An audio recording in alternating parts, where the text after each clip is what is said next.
Move on to session 6, focusing on the most recent scientific and technological developments in critical metals research. We welcome the chair of the session, Professor P.R. Sao. Professor P.R. Sao is an associate member at the Department of Applied Geology, IITS in Dhanbad, specializing in mineral exploration, ore geology, and mineral characterization. His research focuses on ore genesis, petrogenetic processes, and detailed mineralogical, chemical, and texture slides of ore and gangue assemblages.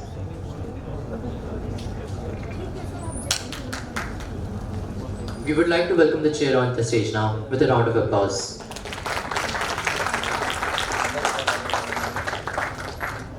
May I now kindly request Professor Rajashekhar Reddy to felicitate him with a floral bouquet.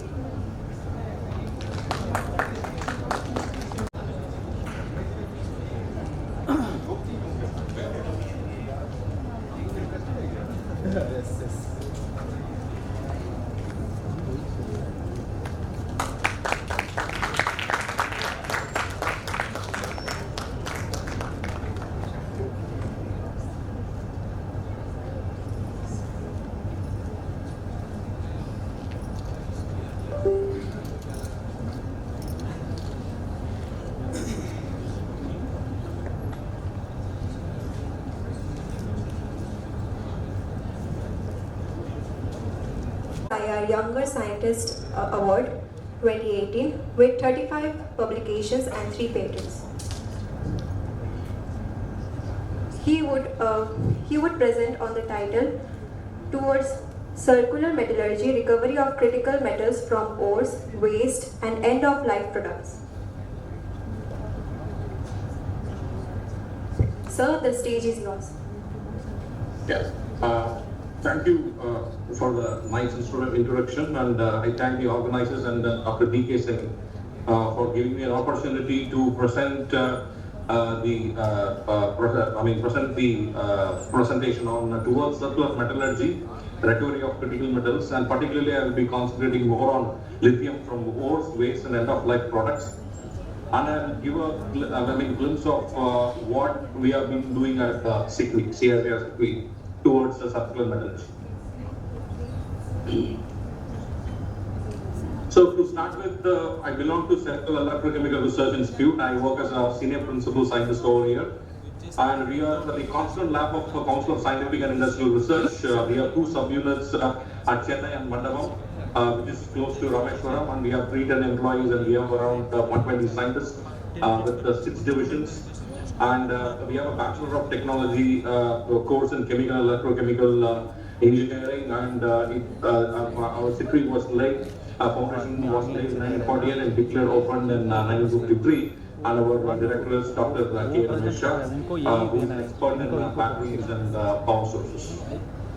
So this is the synopsis of the research and development activities carried out at CSIR related to circular economy and also metallurgy, where we focus on the translational R&D of electrometallurgy, and one part that catalysis and others is the polymer coatings. And here we kind of work on different effluents, for example, solid, liquid effluents from the industries, and we employ electrolysis as a tool to make to extract the metal values from different effluents. And also we work on the conversion from carbon dioxide to value-added products such as polymers, and also different electrocatalysts for conversion of carbon dioxide to different value-added products. So enough of the introduction has been given of circular economy and metallurgy.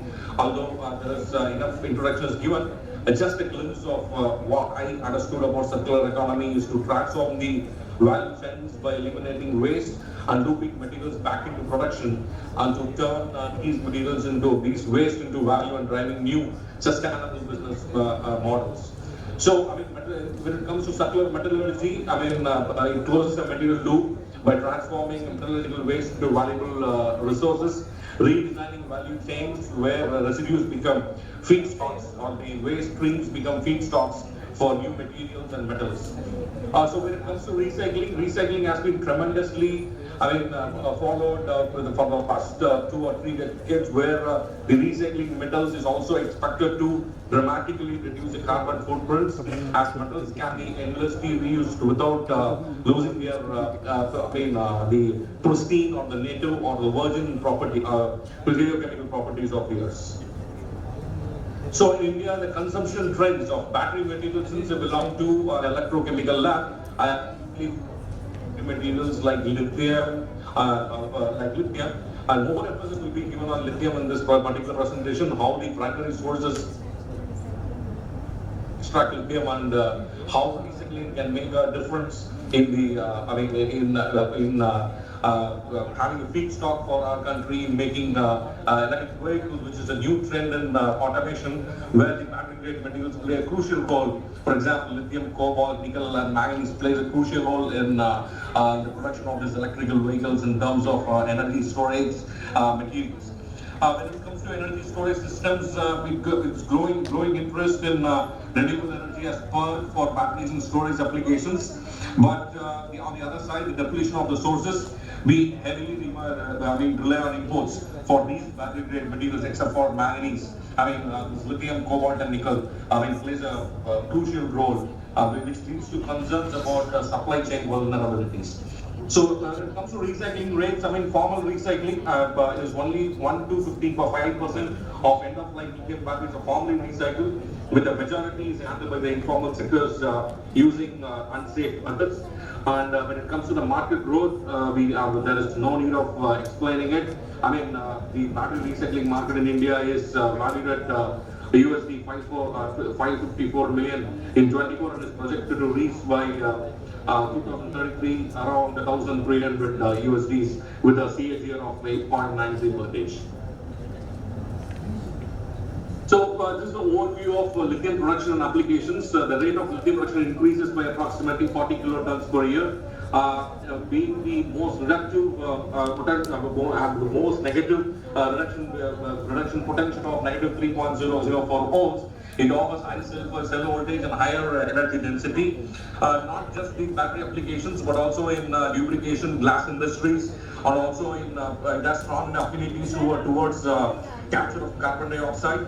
So it is, and also in making alloys for example, aluminum alloys, lithium plays a crucial role. So hence, lithium's reliance on lithium is going to increase when it comes to by year. So overview of lithium production and applications. Lithium consumption in this battery industries is going to really increase, and lithium demand has risen sharply due to electric and hybrid vehicles, as I said before. And 2/3 of the world's lithium production comes from the continental brines. And the concern is the growing lithium production must not rely on unsustainable mining practices. And we have to assess the sustainability of the present and future technologies, and we need to understand the whole process, such as mining, ore pre-treatment, brine processing, metal recovery, and waste production disposal needs to be examined and understood. So when it comes to global lithium sources, we have hard rocks, brine, clay, and seawater. So my talk will more concentrate on only hard rocks. So when it comes to hard rocks, we have the spodumene, petalite, lepidolite, and amblygonite with the lithium oxide concentration of 1 to 3%. And the major deposits is in green bushes, which is in Australia, Nikita, in Zimbabwe, Manona, Kitolo in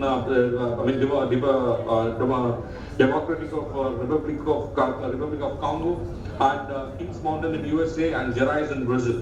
When it comes to grain, it's mostly in the South American countries, the salars and the salt lakes, but the drawback is it is associated with other ions, monovalent and divalent ions, and other counter ions like sulfate, boron, and fluorine, etc. And the major occurrences from Chile, Argentina, Bolivia, and shine.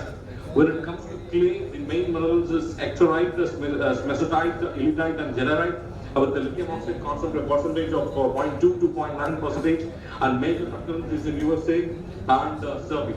When it comes to seawater, the total global lithium inventory is 230 billion tons, but the lithium concentration is 0.17 mg per liter. it remarks the technical feasibility but not economically viable with current technologies. And also the geothermal reservoirs and oil field ring and Salton Sea geothermal field in USA has some concentration of lithium. But when it comes to secondary sources, we already have lithium at 4 to 7% in all the cathode materials. For example, if you go for lithium cobalt oxide, lithium nickel manganese oxide, lithium manganese cobalt oxide, and also in LFP. Even if we could surpass the cathode chemistries using iron, but lithium being as which has the highest potential or reduction potential of negative 3.06, it has it is inevitable in the battery in the production of batteries. And also when it comes to electrolyte salts, we have to use LiPF6 and LiPF4. So what are the sources of lithium in India? We have there are different diverse sources. One is in Amareshwar, Rice district in Karnataka, which has lithium concentration of lithium oxide concentration of 2.12%.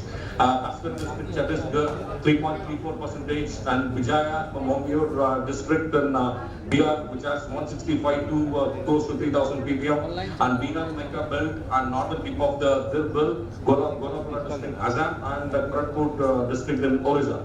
India possesses only a few lithium-bearing deposits. For lepidolite is present in Assam, Chhattisgarh, Odisha, Bihar, and Karnataka, and Jharkhand. But when it comes to spodumene, which is the main mineral of lithium, is present in Raichur district in Amareshwar in Karnataka. So these are the minerals in the hard rocks where the lithium concentration, the theoretical lithium concentration is 3.73% in spodumene. But the lithium concentration is between 1.9 to 3.7%, which is for like most commercial source. And we have other sources like lepidolite, petalite, and amblygonite. And the other sources of lithium is mainly present in Australia, Chile, and other foreign countries. So lithium extraction is from spodumene is done by beneficiation, by crushing and grinding and dense media separation, strong flotation, magnetic separation, and they make the commercial grade of this lithium oxide to be 6%, and they apply pyrometallurgy of decryptation, roasting by sulfation, carbonation, chlorination or fluorination, and recently microwave and fluidized bed reactors are being used, and employs hydrometallurgy to remove the to extract the lithium in the form of either lithium carbonate or lithium hydroxide. So this is the typical flow sheet for production of for extraction of spodumene, where it undergoes crushing, dense media separation, grinding, gravity concentration, froth flotation, magnetic separation, and goes to roasting, where sulfation, carbonation, chlorination, and fluorination is separately employed, and the leaching is done, where it goes to hydrometallurgical process where leaching is done, filtration is done, purification to remove the other monovalent and divalent ions, and finally either carbon dioxide gas and sodium carbonate is used to precipitate this lithium in the form of lithium carbonate.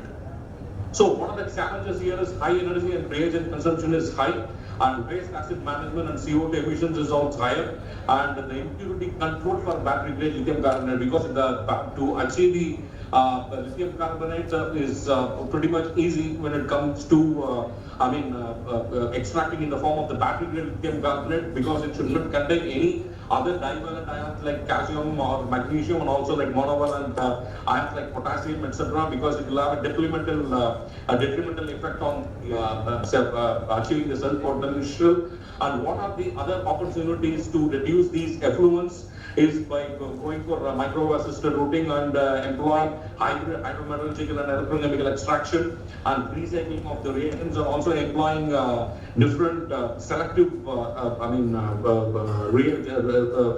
extractive reagents to particularly just pick up lithium alone.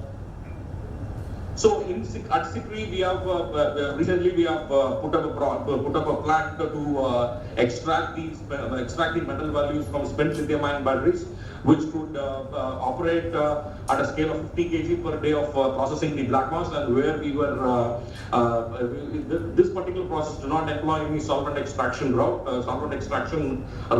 Rather employs the electrolysis and the precipitation approach in tandem to get the purified lithium carbonate and other metal values such as mixed hydroxide precipitate, which contains nickel, cobalt and manganese, and also we also extract copper in the form of copper oxide or copper metal powder, and we get a very high pure graphite, which is also converted to LFP or NMC cathode materials, which delivers around 140 to 117 milliampere hour per gram of to lithium-ion batteries. And these are the other metallurgical products which we have developed at CSIR Sikri, and particularly by the division electroplating and electrometallurgy division, where we focus on extraction of rare earths. For example, neodymium, lanthanum, cerium, and also we make alloys of NdFe and lanthanum nickel using molten salt electrolysis. And also we extract magnesium with this highest purity of 99.86%, using molten salt electrolysis from diverse sources of MgCl2, where we also extract this, from the ferrochrome slag we have extracted MgO and converted to MgCl2 and further converted that to magnesium, and also from other sources like as an effluent from the zircon plant and the titanium production plant, we have produced these magnesium metal. And we don't stop there, we make alloys out of magnesium, and also we produce MgA65 and MgA31 alloys, which is directly used as anode materials for seawater batteries. So these are some of the materials which we extracted from the spent lithium-ion batteries, and also we work on extraction of gallium metal from spent from the bare liquor. So we got a purity of 4M with respect to gallium metal, and also we employ electrolysis to produce iron and cobalt, and also nickel. So this is just a flow scheme which we developed to selectively recover lithium from metal values of spent lithium-ion batteries, where we extract the lithium in the first stage itself with the highest purity of 99.95%, and this has been employed for production of the cathode materials, as I said before. And also we extract cobalt in the form of oxalates or sulfates, and then we convert to the respective metals. And also this applies to the this applies to the nickel also.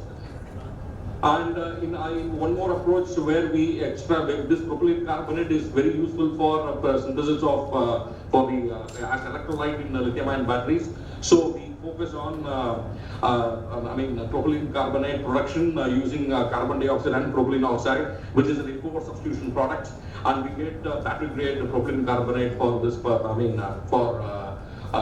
an electrolyte for lithium-ion batteries. So we regenerate this regeneration we have worked, as I said before. We get the LFP batteries or the spent NMC batteries. We generate the black mass. We get the lithium carbonate, and we make LFP again, and we get around a specific capacity of around 130 to 140 milliampere hour per gram, which is on par with the commercial lithium iron phosphate materials. So coming to the conclusions, the sustainable lithium production is possible when only we recycle the lithium which comes into our country. So lithium is essential for renewable energy source and the rapidly growing battery sector. So waste valorization play a crucial role. But although there are many other techniques like from extracting from the primary ores or from the brine extraction, but there are also other emerging technologies for selective absorption and electrochemical extraction at this level. It's so slow, but it is promising. So with this, I would like to thank the committee and also the Singh sir for giving me an opportunity to present in this. Thank you.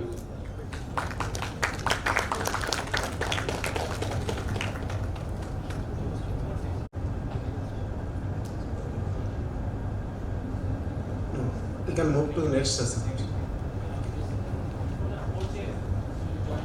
Yes.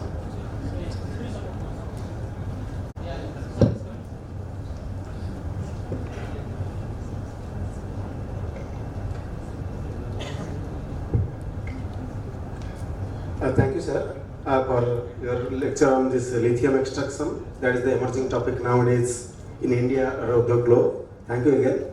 Because of time constraints, we are not getting any question. Probably all this audience are having many questions in their mind, but still we are skipping it. Thank you, sir.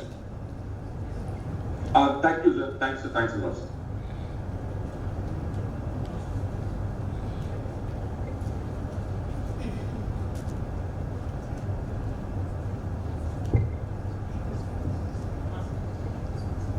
Joining our Honorable Chair, Professor P.R. Sahu, would be our co-chair, Dr. Ranjan Singh. He is a senior scientist at Defense Metallurgical Research Laboratory, Hyderabad. His area of expertise lies in high temperature SMCO and NDFEP, rare earth permanent magnets. I would now like to invite Professor Vishnu Teja to felicitate our guest.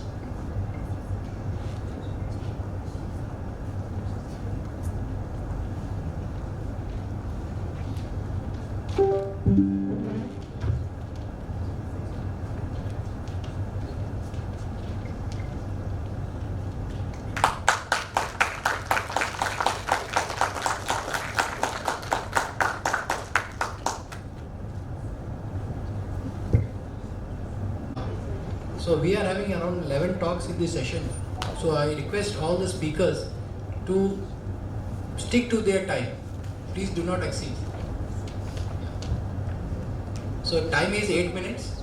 So with 8 minutes we'll ring the bell and you have to conclude. So the first speaker is Miss Achyutana Vidyadhari, Scientific Officer, BRC Hyderabad.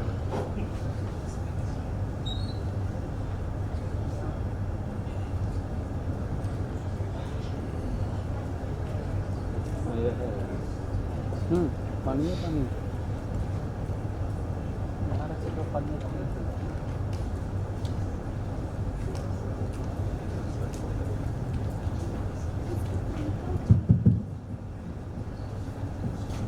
First of all, I want to thank ISM Dhanbad for giving me this opportunity. My topic is recovery of rubidium, cesium, potassium from the leach residue of Indian pegmatite ore. So first, you also know that potash is a critical mineral in India. It is a most used potassium fertilizer. We need not say much about it, but the problem is we 100% import of all the potash and 90% of it goes into industries. So without going too much introduction, I am telling you.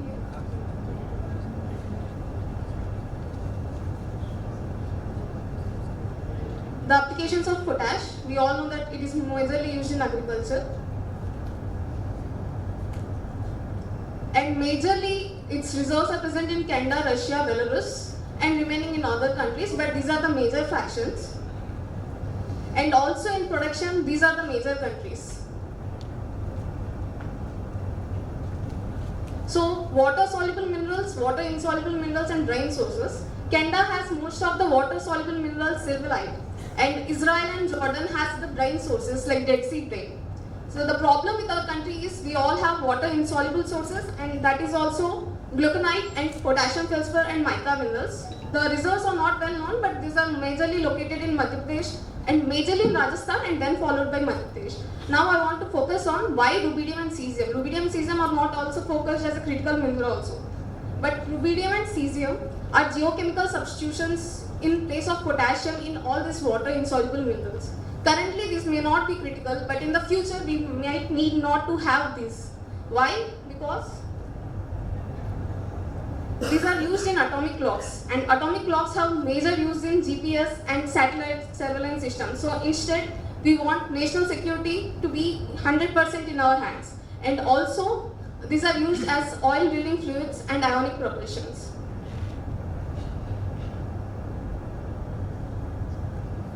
So these are, as I have already told you, these are present in microcline, synolite, seawater bittern because these are geochemical substitution in place of potassium.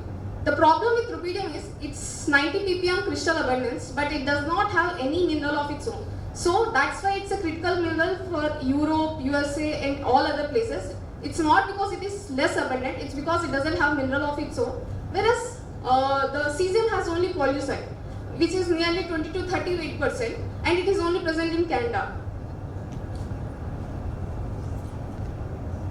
So not taking too much time, I am entering into my study, which is the chlorination, soil roasting and water leaching to recover these desired elements as a byproduct from the leach residue of the pegmatite rock, which was already previously treated with sulfation roasting and plain water leaching to extract lithium. This would be clearly focused by my senior colleague, Vishnu Sinha. Now, before going into the residue, I want to tell you what is the characterization of ore. Major mineral presents in the ore are lepidolite, muscovite, albite, K-feldspar and quartz. With the composition you can see. We have performed this sulfation roasting to extract maximum lithium. And these were the conditions. In order to extract rubidium, cesium and potassium, we had to increase the additive dosages as well as increase the roasting time. This was not such favorable conditions, so we wanted to try another route. Then we have taken this residue route. In the residue, we have found out that rubidium has come down to 0.41 from 0.69, similarly from 1800 ppm to 1100 ppm. Potassium has nearly 50% reduced. So the reason behind is the calcium sulfate and sodium sulfate are really good at destroying muscovite and lepidolite, which are mica minerals. But now when you see the characterization of the feed, you would see the major potassium containing phases are microcline, nepheline and leucine. These are the minerals I was targeting using calcium chloride as the additive reagent.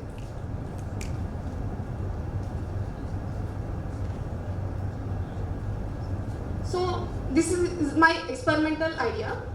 I had taken 50 grams of residue and then mixed it with the calcium chloride of required additive dosage and then mixed it in planetary milling. Planetary milling was primarily used to homogeneous mixing because this is solid-solid state reaction.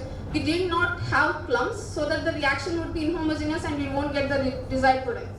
And then we have carried out roasting in muffle furnace. Here I have carried out OFAT experiments, that is one factor at a time. I was studying the additive dosage, temperature and time, the effect of it on the leachability of the desired elements.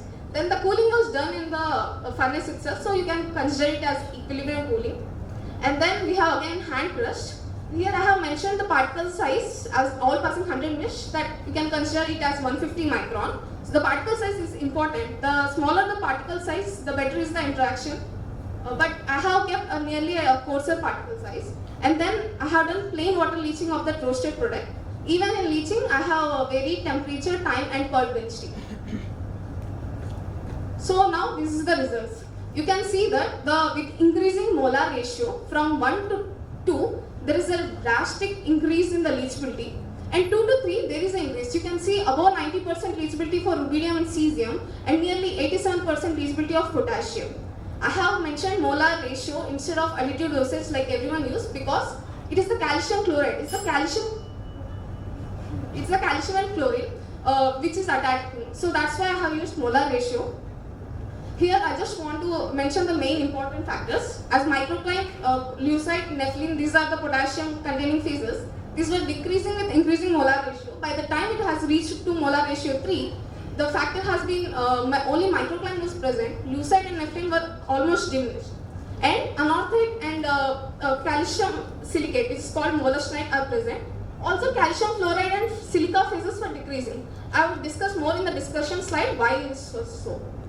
Similarly, with increasing temperature, you should observe that the kinetics should be increasing, but no, the leachability has reduced because potassium chloride, rubidium chloride, cesium chloride have this volatilization. They have very high vapor pressure at those temperatures. That's why they reduce the leachability. But in residue also this were not present. And similarly, the characterization has shown similar things with respect to molar ratio. The only thing was the calcium sulfate peaks were much more diminishing. And in time also, with increasing time, the potassium was getting increased, but it was opposite case for rubidium and cesium. So that's why we couldn't go with the increasing time factor. But the characterization is as similar as of temperature. Now I want to wrap it up what was happening. So with increasing molar ratio, we were increasing the calcium chloride and that was attacking. This is the strong flux. It has its melting point at 772 degrees Celsius. That's why at the temperature of 800, 900, that we are getting that much good leachability. But as temperature is high, the vapor pressure of 50 torr, 25 torr of rubidium and cesium were not favorable. And then increasing time, good contact time, but also is giving time for volatilization losses, which was not favorable. Now I have just told the leachability. What was the proof? Anorthite is a byproduct. Free silica is a byproduct. But I couldn't see free silica, and that's when I realized in the molten salt, the calcium reacts with the silica and form wollastonite. And this is the reason the increase in calcium silicate phases, even though it's not the actual byproduct. The calcium fluoride also reacts with the silica and was forming cuspidine. The cuspidine peak was observed at the highest molar ratio. And here I have already mentioned the silica consumption, why I am not getting free silica. So there were some constraints like handling, because calcium chloride is highly hygroscopic. I have utilized it, almost done. And the volatilization losses, so that's why I have tried to add NaCl, because it would easier the handling and it forms low melting point eutectic, and we could use at lower temperature, that means better leachability. But I couldn't get the similar result. So you could see when I have used only sodium chloride, the results were not so good. Even at 900 degrees Celsius, it was as comparable as calcium chloride, so I have left that process. So in the future, I wanted to try decreasing the particle size, which is one of the major reasons why microcline could not react with the calcium chloride, and then using another low melting point eutectic, which could increase it. Milling I have just used for homogenization, but if we increase the time, there could be mechanical activation, which would further reduce the temperature of this reaction, and that means I would have better product even at lower temperature. That means lower volatilization process, and that's it. Thank you so much.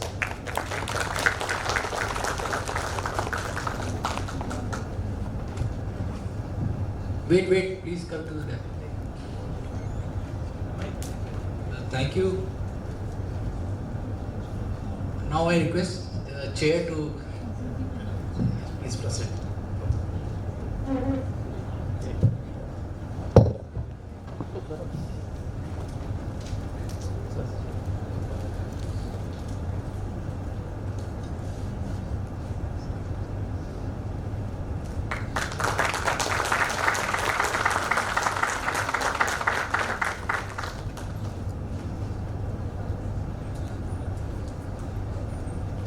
Amit Kamakar from Simpar, CSR Simpar, Dhanbad. So please complete it by 8 minutes.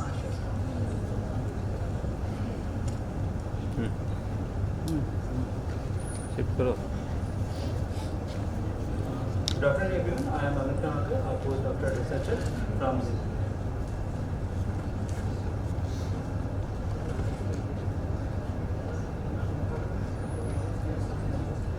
Hello. Good afternoon everyone, I am Amit Kamakar, a postdoctoral researcher from CSR Central. The theme of my presentation is to unlock the key economic resource estimation of rare earth element by case study on Singrauli goldfield.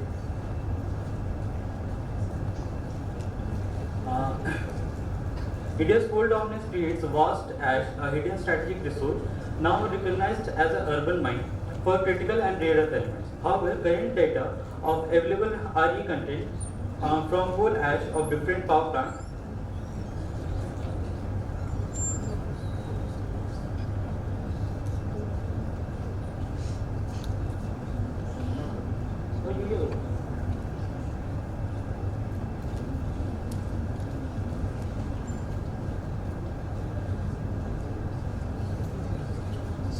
we know that India creates lots of coal, means it generates lots of ash. It is the second largest producer and consumer of coal. So almost power plant generates 70% of the total ash, and that is the problem as well as resource for rare earth element. So these are the uses of critical elements. This is the resources that we have in current literature, that the macro data is available, but the micro data is not available.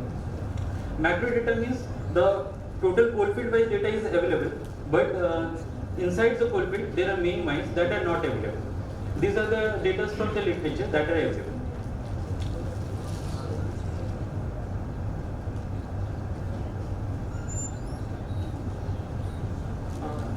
So these coals go to the power plant, and this power plant produces ash, and this ash has this much amount of rare earth elements that are already present in data.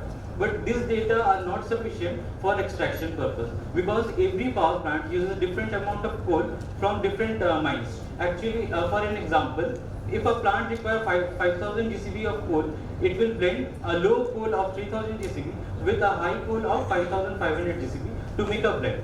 So this will create a difference between the generation of RE average data every day. So the consequence is the disconnect creates high security for industrial and policymakers. Identify the promising mines for target RE extraction is always biased. So what is the solution? We have to make a database for rare earth concentration for each coal mine base. So let's take a case study of Singrauli coalfield.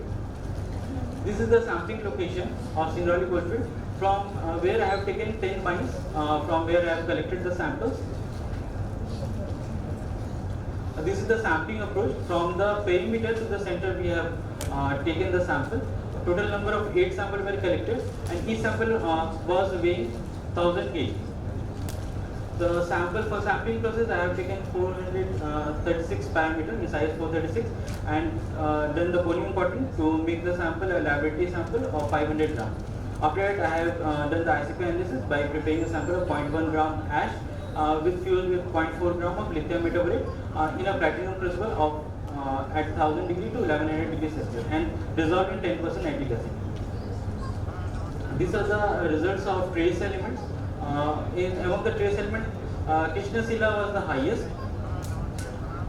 Among the trace elements, barium and magnesium showed the highest concentration. A moderate level of zinc, chromium, copper and zinc thorium were seen in lateral inputs. This is the main data of rare earth element. In rare earth element, we saw that Krishna Sila, Dudichua and Karki were found. In Krishna Sila and in Dudichua was the highest, that is 178 ppm, whereas in Krishna Sila it was 136, as well as for Karki it was 136. But the optic coefficient of Dudichua and Krishna Sila was 0.7, whereas the optic coefficient of Karki was below 0.7. That is not economical. So mine was data shows that it is not possible to extract from Karki. This is the correlation of Si2 and Fe2O3. In this we have seen that high HREs are strong correlated with Fe2O3 suggesting association with hematite and geotype. This is the correlation of Si2 and A2O3 of trace elements. In this we can see the LRE are strongly positively correlated with Si2 and A2O3. The result of Singrauli coalfield shows that the study confirmed that Singrauli coalfield, especially Dudichua and Krishna, were only rich in REY useful for economic extraction. The LRE dominate and show strong correlation with L2 and Si2, indicating claim with the host. HRE and LU and YB are positive correlated with Fe2O3, suggesting they are hosted in iron oxides. So the conclusion is our mine-specific investigation in Singrauli coalfield has conclusively demonstrated the RE concentration in not in uniform. We found significant variations with the value ranging from 78 mg per kg to 178 mg per kg. So this powers that where the coal comes from matters critically. By moving beyond the coalfield average, we have successfully pinpointed specific mines within the Singrauli as Dudichua and Krishna showed RE concentration significantly above the threshold of economic interest. Thank you. Thank you. You have finished in time. If any question is there, we can have 1 or 2 questions here.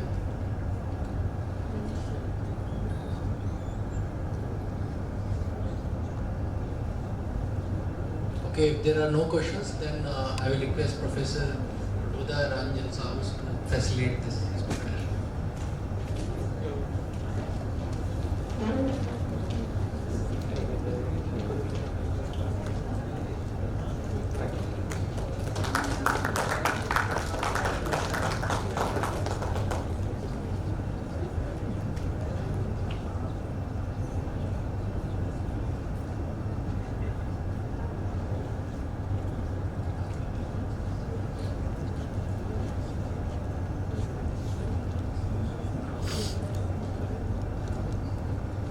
May I now request Mr. Sunil Kumar, research analyst, for presentation.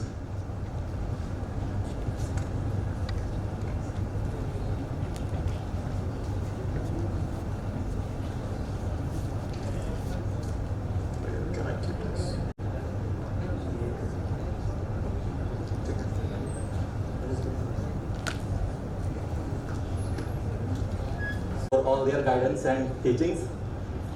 At present, I am working in CEW as a research analyst, and I will just take 30 seconds to introduce the organization. So CEW is one of the Asia's largest policy think tank, impacting sustainable development at scale using data integrated with analysis and strategic outreach. We are a 380 plus, is it audible, right? Yeah, so we are a 380 plus multidisciplinary team with over 510 publications and 650 roundtables. We engage with different governments. At present, we are actively engaging with 20 Indian state governments and also several central ministries. At present, we are working with Ministry of Mines in developing policies on critical minerals. Yeah. So this is just the agenda slide. Today's presentation will be at an intersection of technology presentation and insights relevant for policy making. This study was conducted in collaboration with Hindustan Zinc Limited at CRDL and Extractive Metallurgy Department of Fuel Minerals and Metallurgy at ISM Dhanbad. So here I will be briefly explaining the current global supply chain of cobalt. From the first column, you can see the reserves of cobalt are like concentrated in a few countries. The leading is Congo, and then the rest of them are in Australia and Indonesia.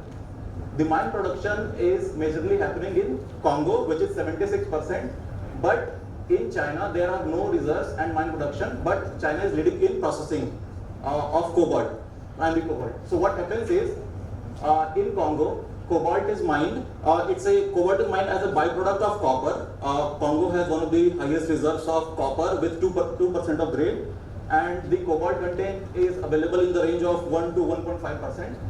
So in Congo, what the Chinese companies do is they do the value addition. They produce cobalt hydroxide at a grade of 35%, and then they import it to China and then refine it to produce cobalt sulfate and different products of cobalt. And that is why the refining, the processing step is concentrated in China.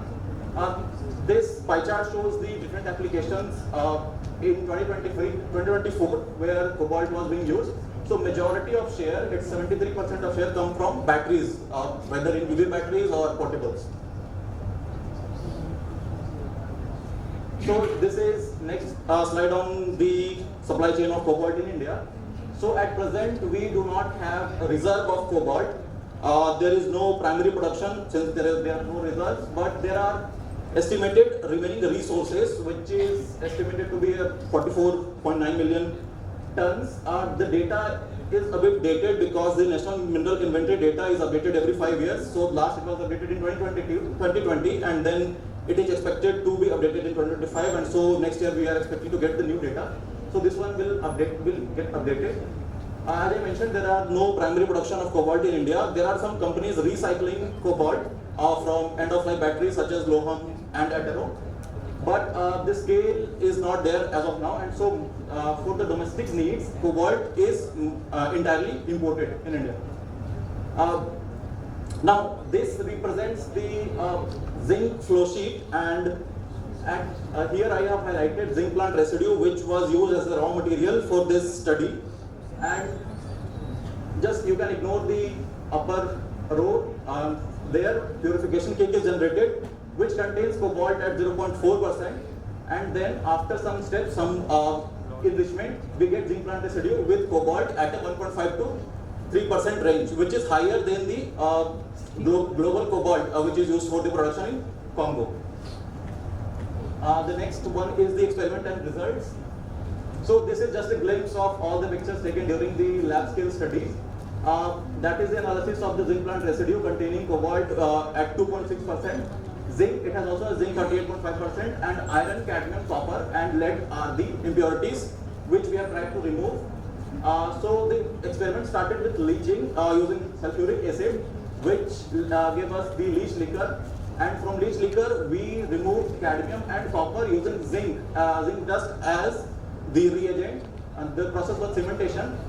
The filtrate which was obtained after the cementation step went for the iron removal, and which resulted into cobalt-rich filtrate.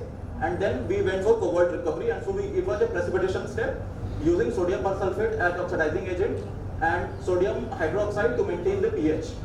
So which resulted to zinc-rich filtrate, which can, after removal of sodium, can be reused to the plant, zinc plant again, for recovery of zinc. And then cobalt concentrate, which was washed properly to remove zinc, and then calcination to obtain the cobalt oxide. I will be presenting the data as well. So yeah, this table represents the data of all the solids generated during the experiment process. So in the beginning, you can see zinc plant residue. In the end column, after all these steps, we were able to achieve 58% of grade, which is much higher than the 35% of grade which is obtained in Congo, and then eventually refined to get the cobalt sulfate. So we are achieving here 58%. We were lucky to have the higher grade raw material as well, and that is why we are able to achieve 58% of cobalt here.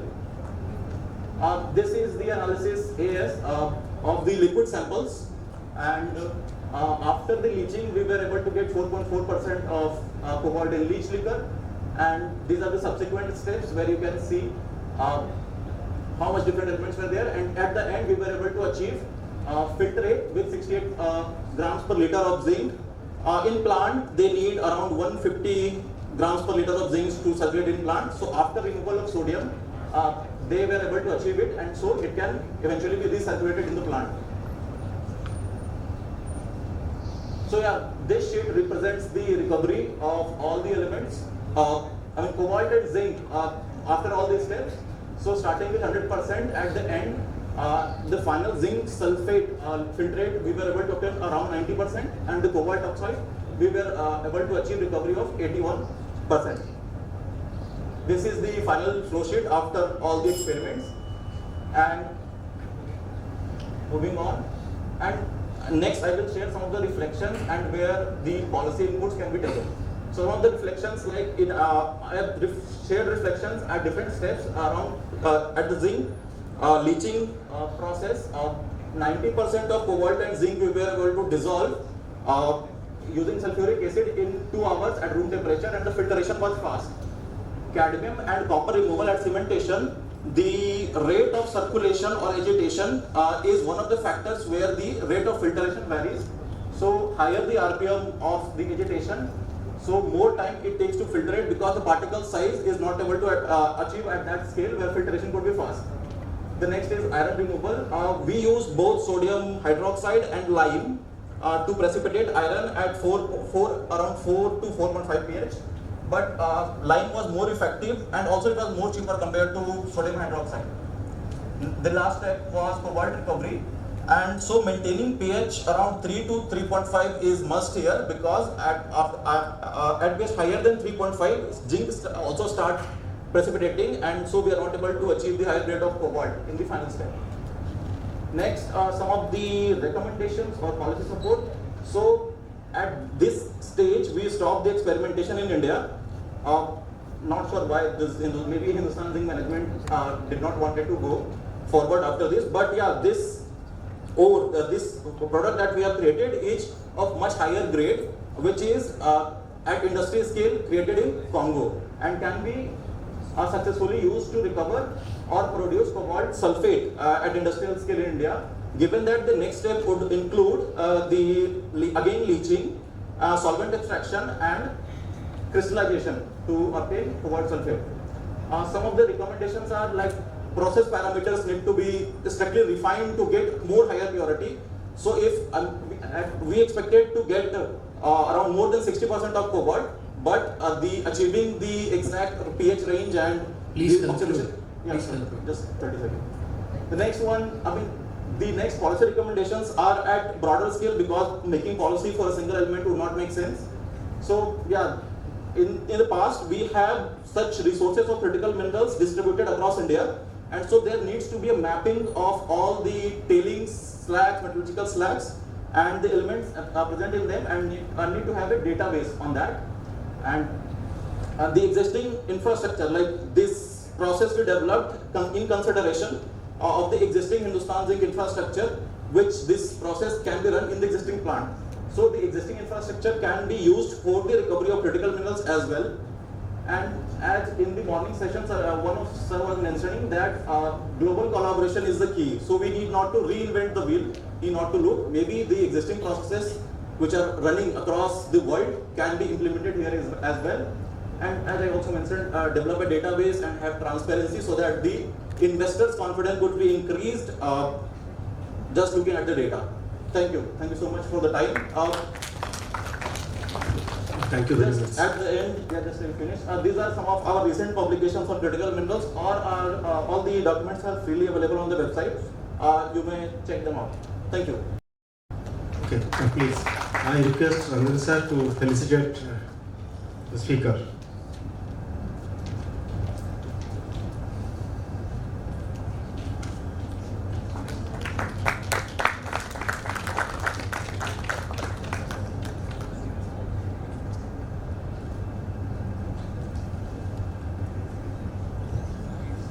The next speaker, Dr. Ram Karan, Scientific Officer, BARC, Hyderabad.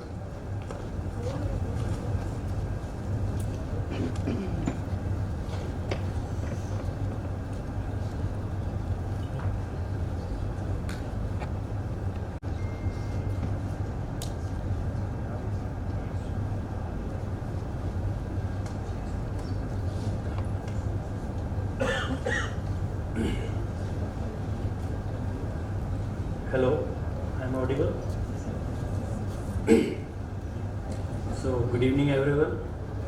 I am Dr. Ramkaran from Mineral Processing Division of Bhabha Atomic Research Center, and I am going to present some of our studies carried out for the recovery of rare earth elements from coal fly ash of Indian origin using hydrometallurgical techniques. So, we are working almost since a decade for the recovery of rare earths from coal fly ash. Why we need to explore the potential of recovering rare earths from coal fly ash? If you see the current scenario of rare earth resources in India, we have almost 13 million tons of monazite, consisting around 7 million tons of rare earths in placer deposits. But the rare earth mineral there is monazite, which contains about 99% of lighter rare earths, NdPr, lanthanum, cerium. And for every 7 ton of rare earth oxide, you produce almost 1 ton of thorium oxide will be generated, which don't have any current application. It need to store, which creates a problem. And to avoid this problem, recent exploration has started for hard rock deposits, and Dhanbad and Shivanaring complex has emerged out as potential hard rock resources. Dhanbad is a carbonatite deposit. Again, this is enriched in lighter rare earths, and Shivanaring complex exploration is going on. It contains good concentration of heavy rare earths, and the major issue we are facing in the rare earth production is the radioactivity, low heavy rare earth concentration, and the rare earth balance problem. In all the deposits, this cerium and lanthanum concentration is very high. So to produce sufficient neodymium and praseodymium, we have to produce very excess amounts of lanthanum and cerium. So that's why we are exploring the feasibility of recovering rare earths from these secondary resources. And coal fly ash is one of the major promising resource for recovery of rare earths, because it does not have any radioactivity. Already it is available in ground form. No mining is required.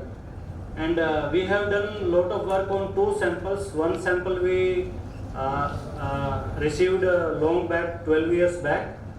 The concentration was very high. This is sample from Neyveli actually. So in the first sample the concentration was very high, and we developed a 3 different type of process flow sheets. So in this sample you can see the heavy rare earth concentration is quite high, 20 to 24%, and the no radioactivity is there. And you see the NdPr content is also very good. It is on par with the Indian beach sands. The Indian beach sands have the highest concentration of NdPr across the globe.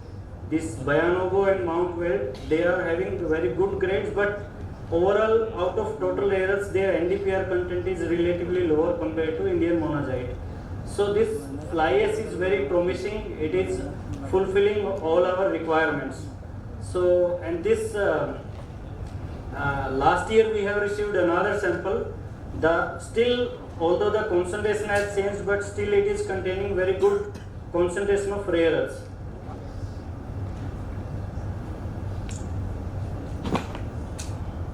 So earlier we have developed a process flow sheet using mineral acid H2SO4, and we have recovered HRE and LRE oxalate separately. Also we have developed a process flow sheet by using a green organic acid, lactic acid, and we have some of the comparison when we are using this H2SO4. The process is very lengthy, requires large number of solvent extraction steps, neutralization, and we cannot go percentage solid above 20%. To make a industry, the liquid generation will be very huge. We have to use very high percentage solid. So we have generated a lot of data in that and published also. Then we tested organic acid, lactic acid. There also our recovery, leach recovery was very good. But in organic acid also we could not go more than 10 to 15% solid. And due to their mild reactive nature, we have to get a good recovery, we need to use the higher temperature.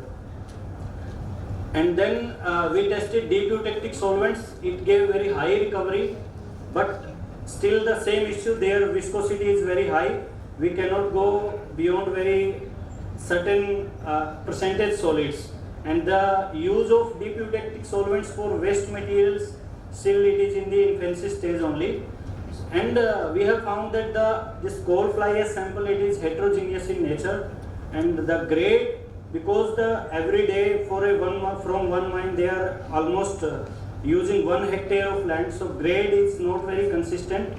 So we wanted to develop a process which can be fine-tuned depending upon the variability in the grade. So recently we have developed another process which can take care of all this, because this is a very succinct, I will say very short process flow sheet employing only leaching and precipitation methods, because it can be fine-tuned depending upon the variability of the grade. So here we are taking the whole fly ash, we are doing the leaching with this HCl, and percentage solid we are using 45% solid. So our liquid generation will be very low.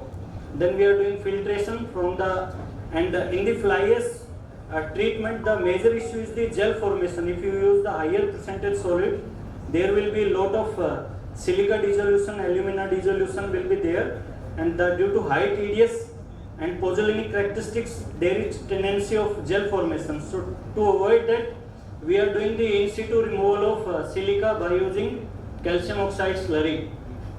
So in the initial stage, we are getting a crude RE oxalate, mixed RE oxalate of 3 to 5% concentration. Major impurities are calcium and aluminum. In subsequent stages, we are able to get around a RE oxide product of 42%. So this is my feed, which is containing around 1400 ppm RE, and then I am getting a concentrate around having 35% rare earth concentration in that. And this beauty of this, that it contains lot of heavy rare earths. So these are some of the parametric optimization. I have done most of the experiment in scalable equipments like autoclave reactors or batch glass reactors, and filtration using News filters. And most of the experiment scale was 0.5 kg. And the main crux of the process is the filtration, because this cementization property and settling characteristics. So there is lot of issue in the filtration if you go for higher percentage solid. So we have done a lot of this filtration studies also. These are some of the data I am showing. And this is the precipitation data. Almost 98 to 100% we are able to recover the rare earths from the dissolved liquor. And we have undergone in MOU with Neyveli Lignite Corporation. We are in under process to set up a pilot plant facility for the recovery of rare earths at an NFC facility. If it will be successful, it may be one of the first pilot scale facility in the world to recover rare earth values from waste material, coal fly ash. Thank you. Thank you very much. Any questions? I have just one question. Yes, sir. Is that fly ash content around 20 to 22% total RE? 20 to 22% total RE, na? So what? No, it is ppm, 2200 ppm. 0.2%. Correct. Okay. I was wrong. So I read it is percentage. Thank you. Sir.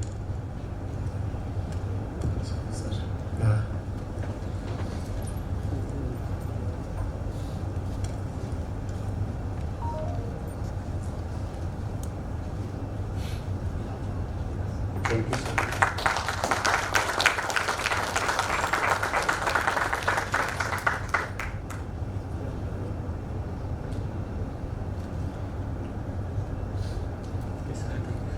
Speaker is Mr. Yesu Sinha, Scientific Officer, BRC Hyderabad.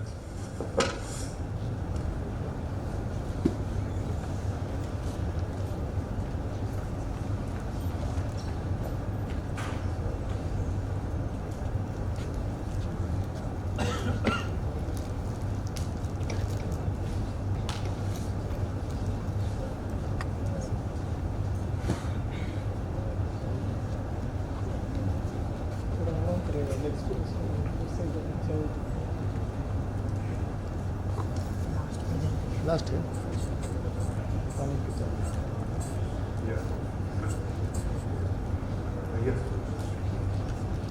Yes, fine.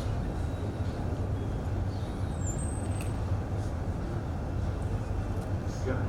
So, good afternoon, everyone. First of all, I would like to thank this organizing committee for providing me this opportunity to present my work in this platform and this prestigious platform. And today I will be presenting our work on development of process flow sheet for recovery of lithium from lepidolite ore of Bihar mica belt. This work has been carried out with contributions from my other colleagues also, like Vidya Devi, who has already presented, Ajay Dhanbad Dev, and Dr. Anand Rao sir. So, first, lithium deposit can be classified in actually in three categories. The first category is your pegmatites, second one is brine, and the third one is, am I audible? And the third one is sedimentary rocks, representing around brines constitute around 66% of the total lithium reserves, and followed by pegmatites of around 26%, and then sedimentary types around 8%. So in India, pegmatites of Mantripragada Alapatna area in Karnataka, as well as in Odisha and Chhattisgarh, are currently under progress. Small pockets of lepidolites are also found in mica beds in Rajasthan, Bihar, and Andhra Pradesh. The lithium is also sourced in brines in Rajasthan and Gujarat, spodumene in Karnataka, and wilgonite in Kashmir, lepidolite in Assam, and lithium-bearing bauxite in Jammu and Kashmir. So we have worked extensive on lepidolites of Bihar mica belt and spodumene of Karnataka, and developed a process flow sheet for the recovery of lithium from these two ores. So today I will be presenting my comprehensive flow sheet work on lepidolites of Bihar mica belts. So this is the chemical compositions of the ore. It contains Li2O around 3.1%, confirming the promising resource of lithium. We also observed rubidium oxide and cesium oxide around 0.76 and 0.19% respectively, suggesting a potential byproduct recovery. And the major matrix is silica and alumina, with a fluorine contents of about 3.70%, and very low iron and magnesium. So the XID analysis suggested that the predominant lithium phases are lepidolite and with a minor amount of spodumene, and along with that the accessory minerals are muscovite, feldspar, quartz, albite and lepidolite and cassiterite. So the primary source of this rubidium, cesium and potassium in this ore is lepidolite, feldspar and muscovite. So to identify the most efficient extraction routes, we evaluated 3 different approaches. So the first one is a whole ore direct acid roasting route, and the second one is a post calcination acid roasting route, and the third one is salt roasting route using a mixture of sodium sulfate and calcium sulfate salt. So here we aimed at maximizing lithium recovery, but along with lithium we also get rubidium and cesium and potassium. But the optimization has been done by keeping in view for maximum lithium recovery. So interestingly, the salt roasting route shows the encouraging result, and that we will discuss in the subsequent slide. So this is the first route was the whole as direct ore roasting route. In this, the ground lepidolite ore was first mixed with roasted with a mixture of sodium is roasted with sulfuric acid, and we have optimized parameters like acid doses, acid concentration, particle size, roasting temperatures, but the lithium leachability which we got through this route is only 36.1%. The low lithium leachability is attributed to the thermodynamic limitations and diffusion limitations because of the silicate frameworks. So this method has not worked. So we have explored another route, which is the post calcination acid roasting route. So in this route, prior to we introduced a calcination step at around 900 degrees Celsius prior to acid roasting route. So this significantly increased the roasting leaching of lithium leachability from 36% to around 94%.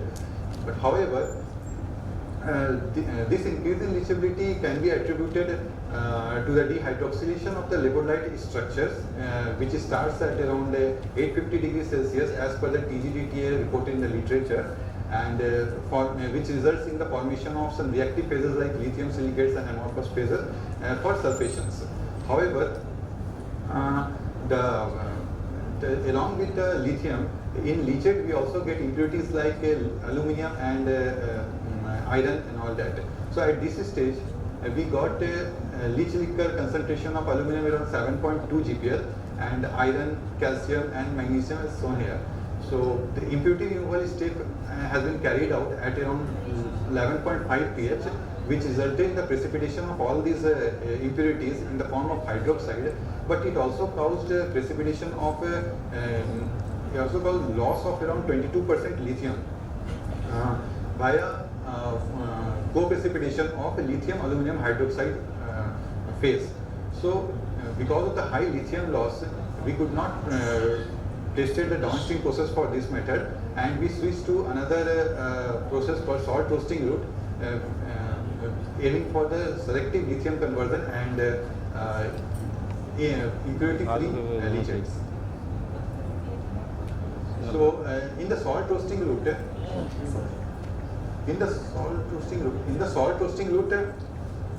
we got used fine mixtures of lepidolite along with mixtures of sodium sulfate and calcium sulfate. These whole mixtures are treated at around 1000 degrees Celsius and 850 degrees Celsius, and we got a leachability of around 97% for lithium, around 80 to 85% of rubidium and cesium, and potassium around 70%. So what happens here is what is the role of sodium sulfate in enhancing this leachability? Actually, sodium sulfate acts as a sulfating agent and plus reacting with it reacts with the lithium aluminum silicate phases to form lithium sulfate as well as lithium sodium sulfate, lithium sodium potassium sulfate, and some sodium albite, aluminum silicates. These phases are confirmed by the XRD analysis of the roasted mass, which confirms the lithium migration and sodium exchange. So, but however, without calcium sulfate, lepidolite destruction is incomplete, and residual LIF is there, and unreacted lepidolites are also found in the leach residue. So this addition of calcium sulfate prevents the formation of lithium chloride, which is insoluble in water, by forming by capturing chlorine as calcium fluoride, ensuring lithium in the soluble form as lithium sulfate. So also this calcium sulfate XRD of the leach residue confirm the disappearance of lepidolite and quartz peaks and the formation of lithium sulfate, potassium sulfate, calcium silicate and calcium fluoride, because of which the leachability has enhanced significantly to 97%.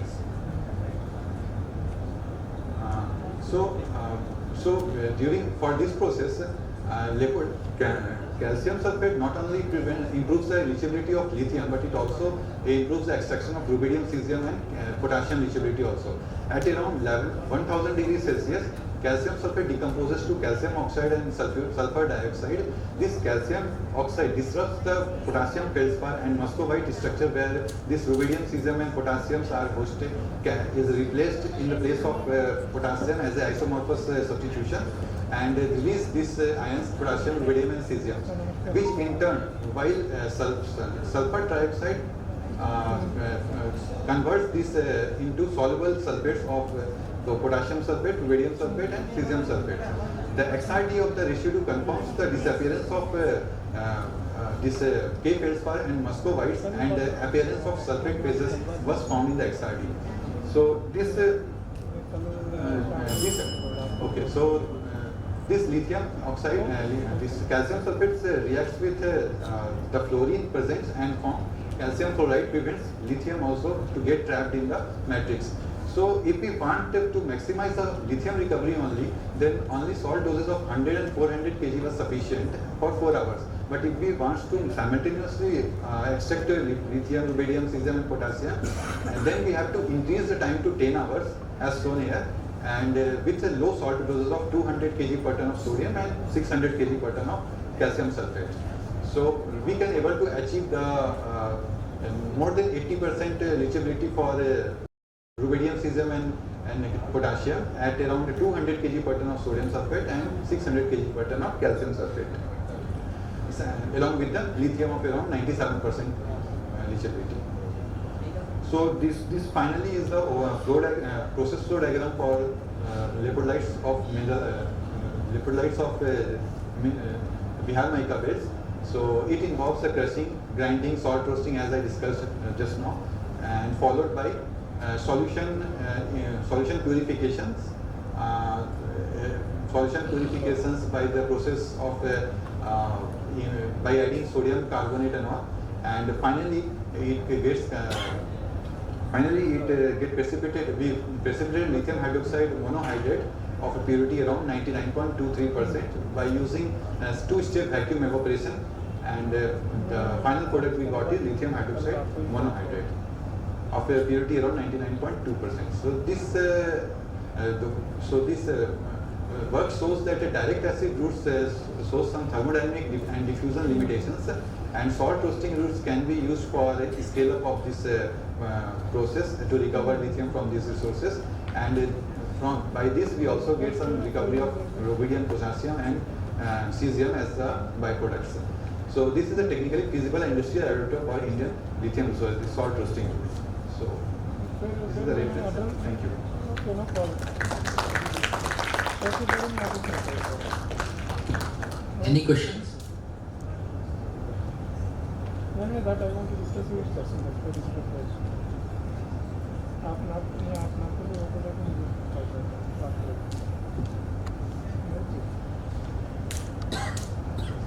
Yes, sir.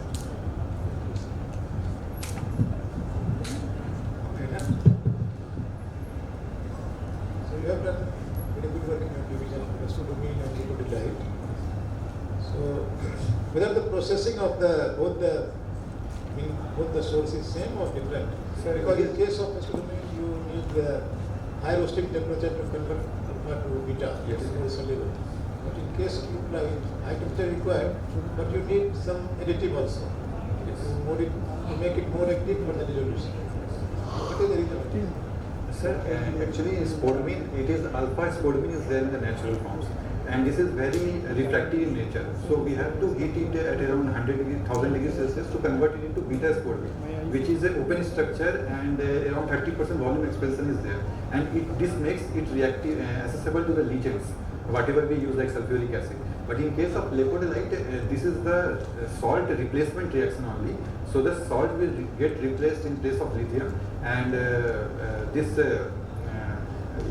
not very disruptions of whole structure takes place in this case.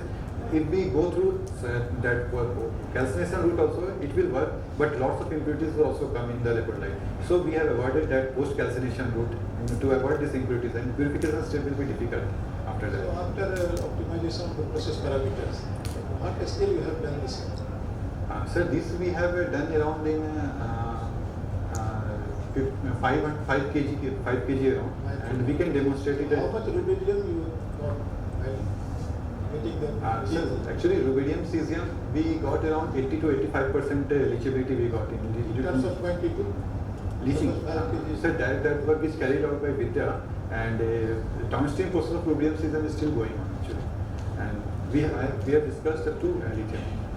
Okay, thank you, Rishu. Yes. So on the behalf of organizing committee, I request Professor Sahu to present you a memento.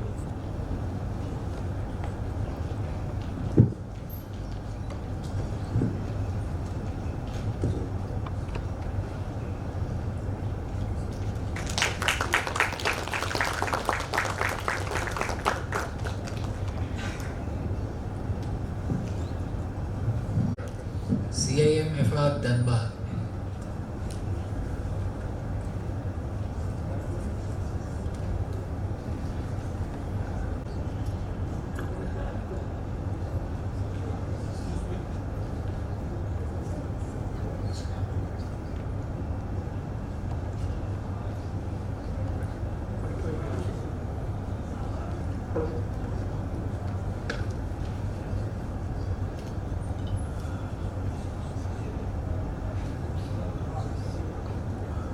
Good evening, everyone. It's my great honor to be here as a PhD scholar. It's my the National Conference on Critical Metals, CRISP 2025. So my background is geology, and I just completed my PhD thesis on rare earth elements in coal, ash, overbody rocks. So I decided to present geological aspects of critical metals which drive into the coal deposits. So my presentation title is Evolution of Geochemistry and Mineralogy of Critical Minerals in Indian Coal Deposits, with emphasis on enrichment of RAs. So it's all about me. Now, introduction to critical minerals, it is all I have carried out before, so I am not going into detail. So these are the applications, it's already discussed. Rare elements called the vitamins of the modern industries. These are the principal deposits of rare elements. Mainly, rare elements comes from carbonatite, alkaline igneous rock, IOCG placers, and we can see here China dominancy over the rare elements mine production. It approx 70%. So the principal deposits of rare elements is not sufficient to fulfill the demands of in the present scenario. So we need to explore the alternative source of rare elements. So there is promising content of rare elements in some alternative sources like coal, ash, and OB as well. So my topic is coal ash and overbody rocks of coal mines as alternative source of rare elements.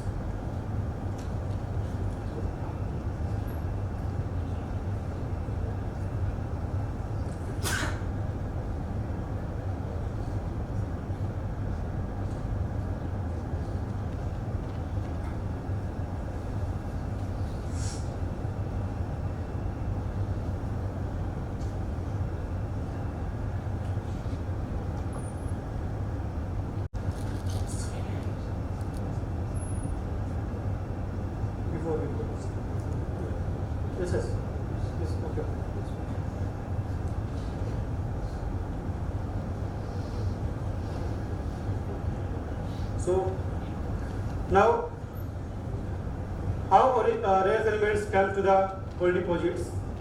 In 1935, Goldsmith demonstrated three main stages of rare elements come to the gold deposits. First is concentration during the life of plants, concentration during decay of vegetable matters, and concentration during mineralization of fossil fuels.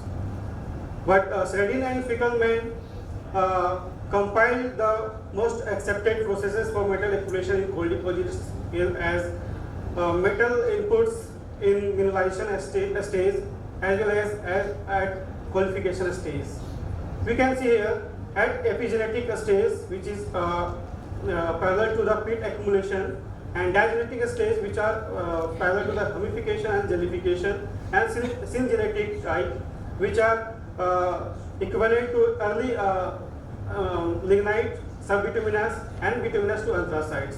And we can see here the mode of and agents of metal inputs, that is solid particles as solid particles or as ion particles. Solid particles came during the subbituminous stage, and as ion types it came during the bituminous to anthracite stage. So, and then rare element enrichment, how rare elements enriched in gold deposits. The factor responsible for enrichment of rare elements, that is, first is tufaceous type elements came from the leaching of acidic and alkaline volcanic ash. Example, a Dean gold deposit of USA. And the second one is terrigenous type, input of rare elements caused by the surface water. Example, Zungar coalfield of China. And the third one is infiltration of meteoric water type, Adu Chulun from Mongolian. And the last one is hydrothermal type, that is connected with the rising magma fluid. So, igneous intrusion also affect the rare element distribution on gold deposits. So, rare elements is incompatible behavior with early formed minerals during the crystallization of magma. So, rare elements enriched in the late forming minerals of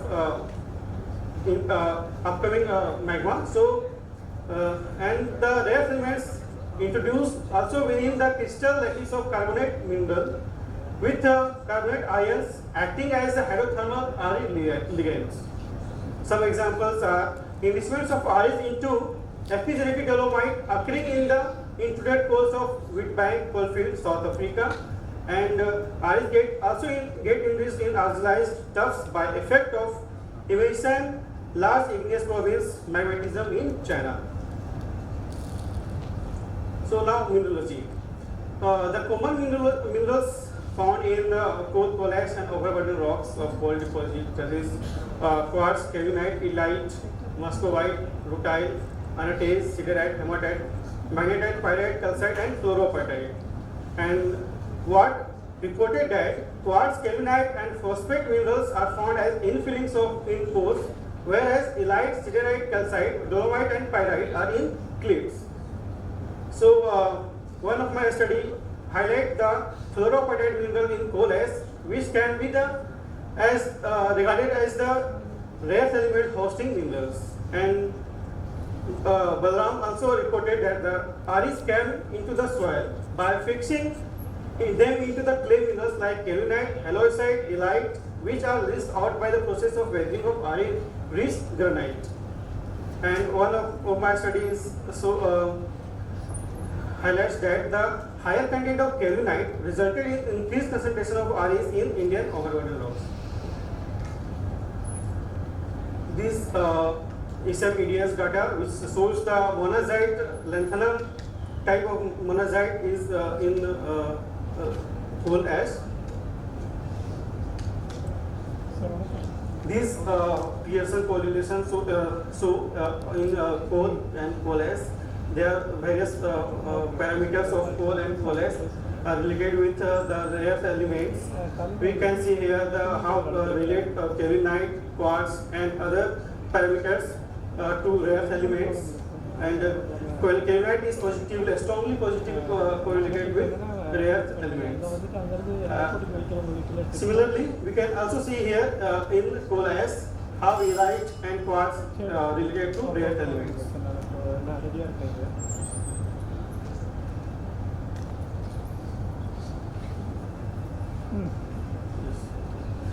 Now, similarly, these the different parameters of overburden rocks and mineralogy and how they are related to their rare elements potentiality. So this study shows the source rock of rare element in coal deposits. That is, I worked in Bastakula mine and Mudini mine of Jharia coal field. So most rare elements came from the intermediate igneous type of rock.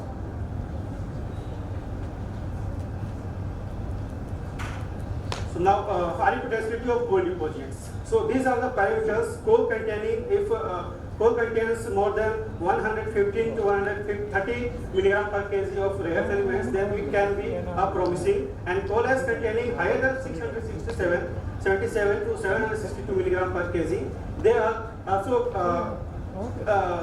called as good source for rare elements. And the outlook coefficient greater than 0.7, which is defined as a ratio of critical to excessive rare elements. And the critical rare elements having greater than 30%, it may promising for rare elements. Now, based on the Chinese industrial standards, they reported that light rare oxides in overburden rocks in the range of 800 to 1500 may be categorized as a industrial utilization. There is heavy rare oxides that is lies in the range of 600 to 1000 milligram per kg. Then that OB can be considered as the industrial utilization. These the enrichments, extraordinary enrichments are in some country, that is in Russia. We can see here in coal it goes up to 1100. On coal basis, it goes up to 1100, 1400, 2400 in China also, and in Mongolia it goes up to 5000 approx. And in ash basis, it goes up to 17,000, 10,000, 5,000, and 13,000 in Mongolia, China, and Russia. But in India, there is limited work have been done. Conclude. Yes, it's over. So this in India very. Actually, very less work has been done in India. So in China, OB it goes up to 5,000, and in India, I also reported the mines OB from Bastakula mine that is over than 1,000 ppm. So on concluding that coal deposits may be the secondary source of rare elements in this respect. Thank you. These are the instruments. Thank you. It's map of our communications.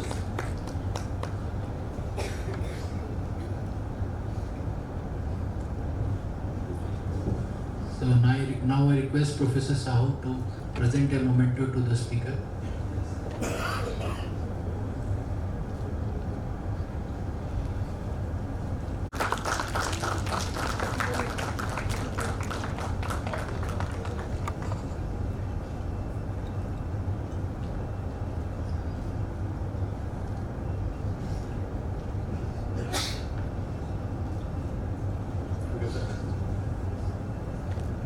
Dr. Radha Shivaramaya, Assistant Professor at Triya University.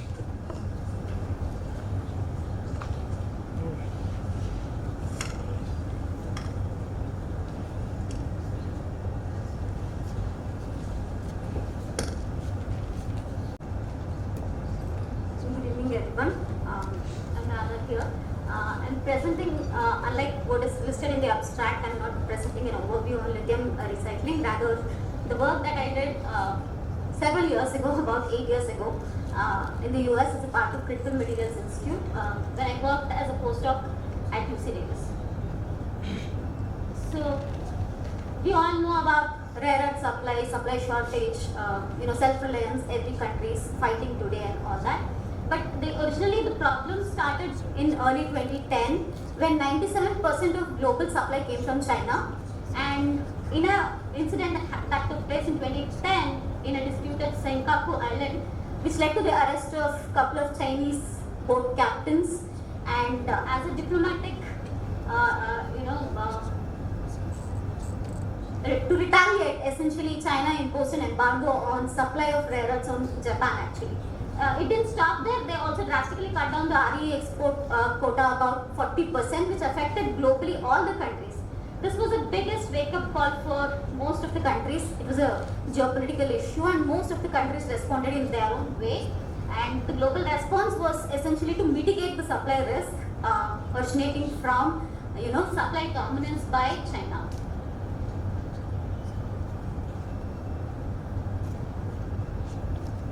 So the response by United States, of course, it took several steps. One of the steps was to constitute Critical Materials Institute.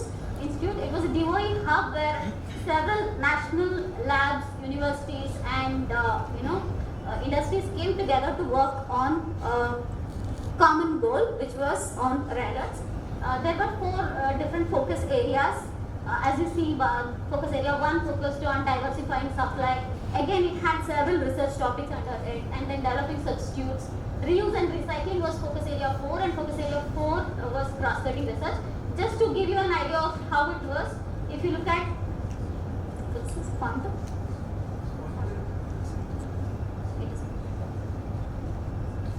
So if you just look at focus area 1 under diversifying supply, there were several groups, several topics, several research groups working together to achieve the results that were required. So we came in focus area 4, which was cross-cutting research, under which there was enabling science. Again, several groups working on different topics, and we came under cross-cutting thermodynamic properties, which was headed by Professor Richard Ryman at Rutgers University. I was part of that team being at UCD, where we were responsible to look into solid-state thermodynamic properties, not just thermodynamic properties, any other solid-state actually. So we had the privilege, being in enabling science, to interact with all these scientists who are working on different topics, and give inputs to them and then collaborate with them. Essentially every week there used to be a meetings that happened under different focus areas where people would present their work. We see where we can collaborate, contribute, and then propose work with them and then work along. So I just showcase a couple of pieces of work that I could do there. One was to look at phosphogypsum as a secondary resource. This was in collaboration with focus area 1. Of course, I wouldn't get into details, but phosphogypsum is a byproduct of fertilizer industry, and it captures about 38% of rare earths from the original phosphate rock. So we wanted to know if the process is feasible. So that, being at UCD, what we looked at was to see how the rare earths are associated in this phosphogypsum rock. So we did a lot of lab-scale experiments, did several characterizations, and our final conclusion was that in most of the synthetic phases, because we did with the synthetic phases initially and then looked into the actual samples from Florida phosphate fertilizer industry product.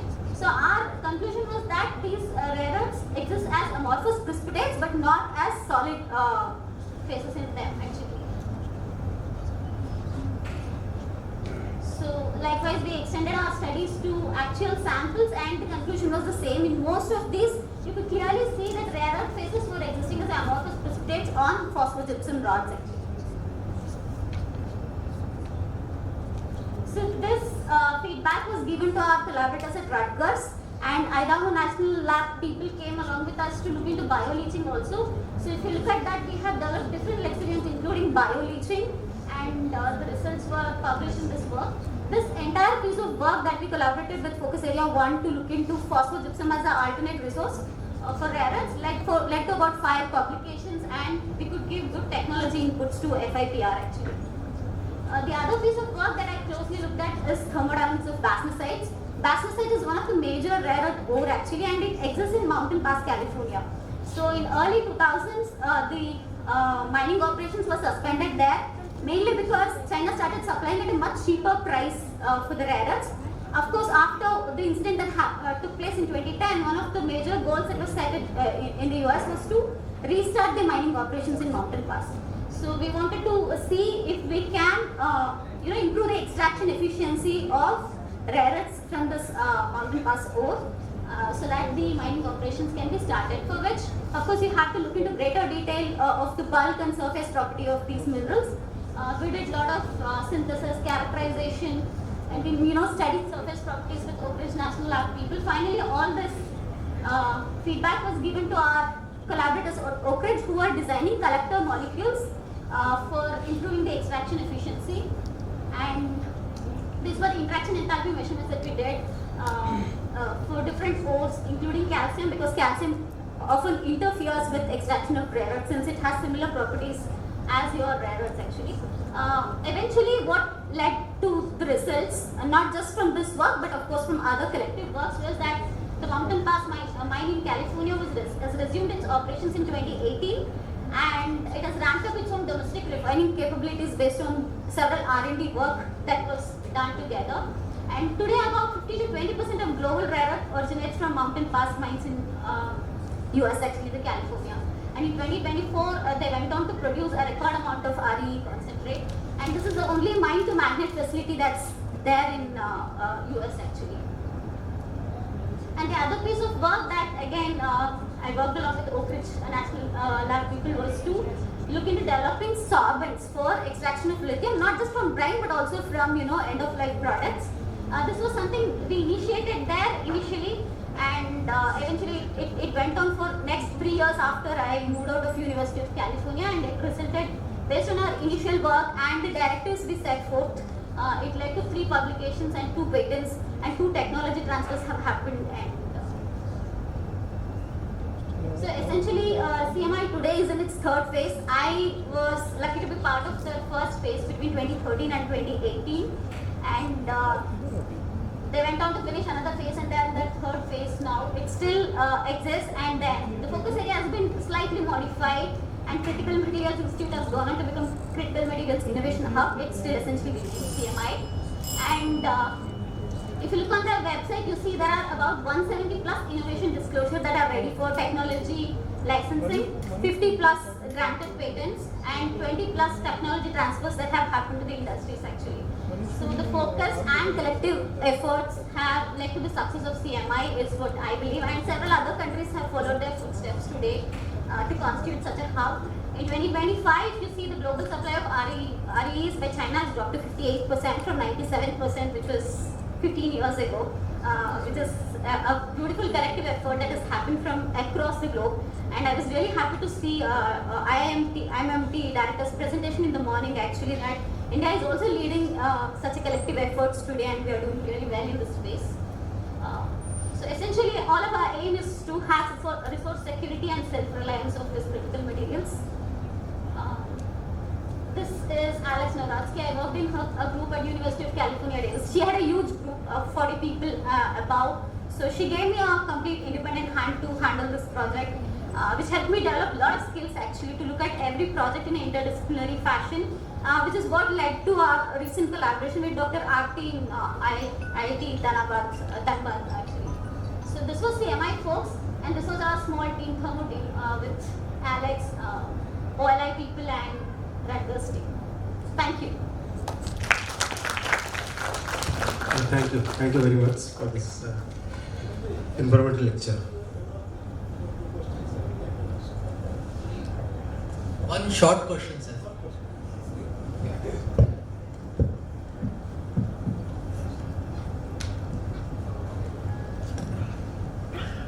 Madam, you have done, I think, many projects you have completed on rare earths from different sources. Yes, sir. So I will start with the phosphate.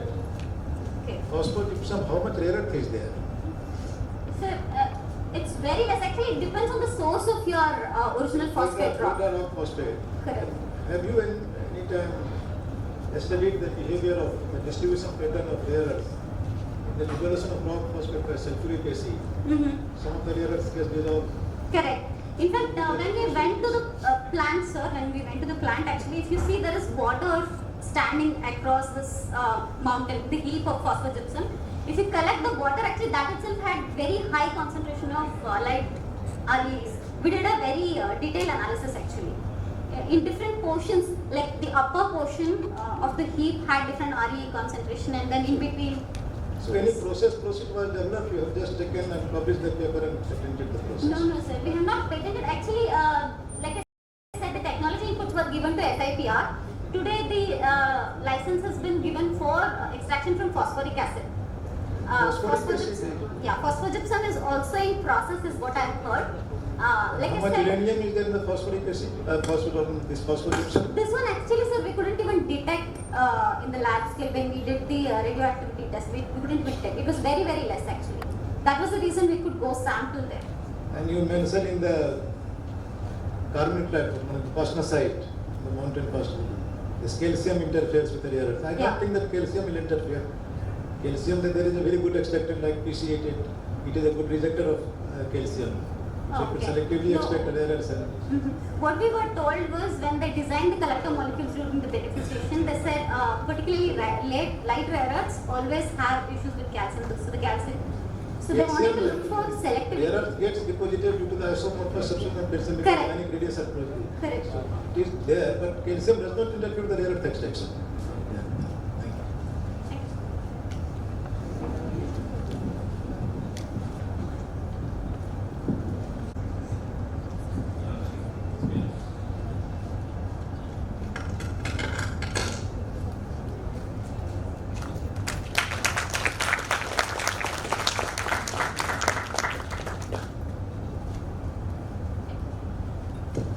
Kumari from IIT Madras.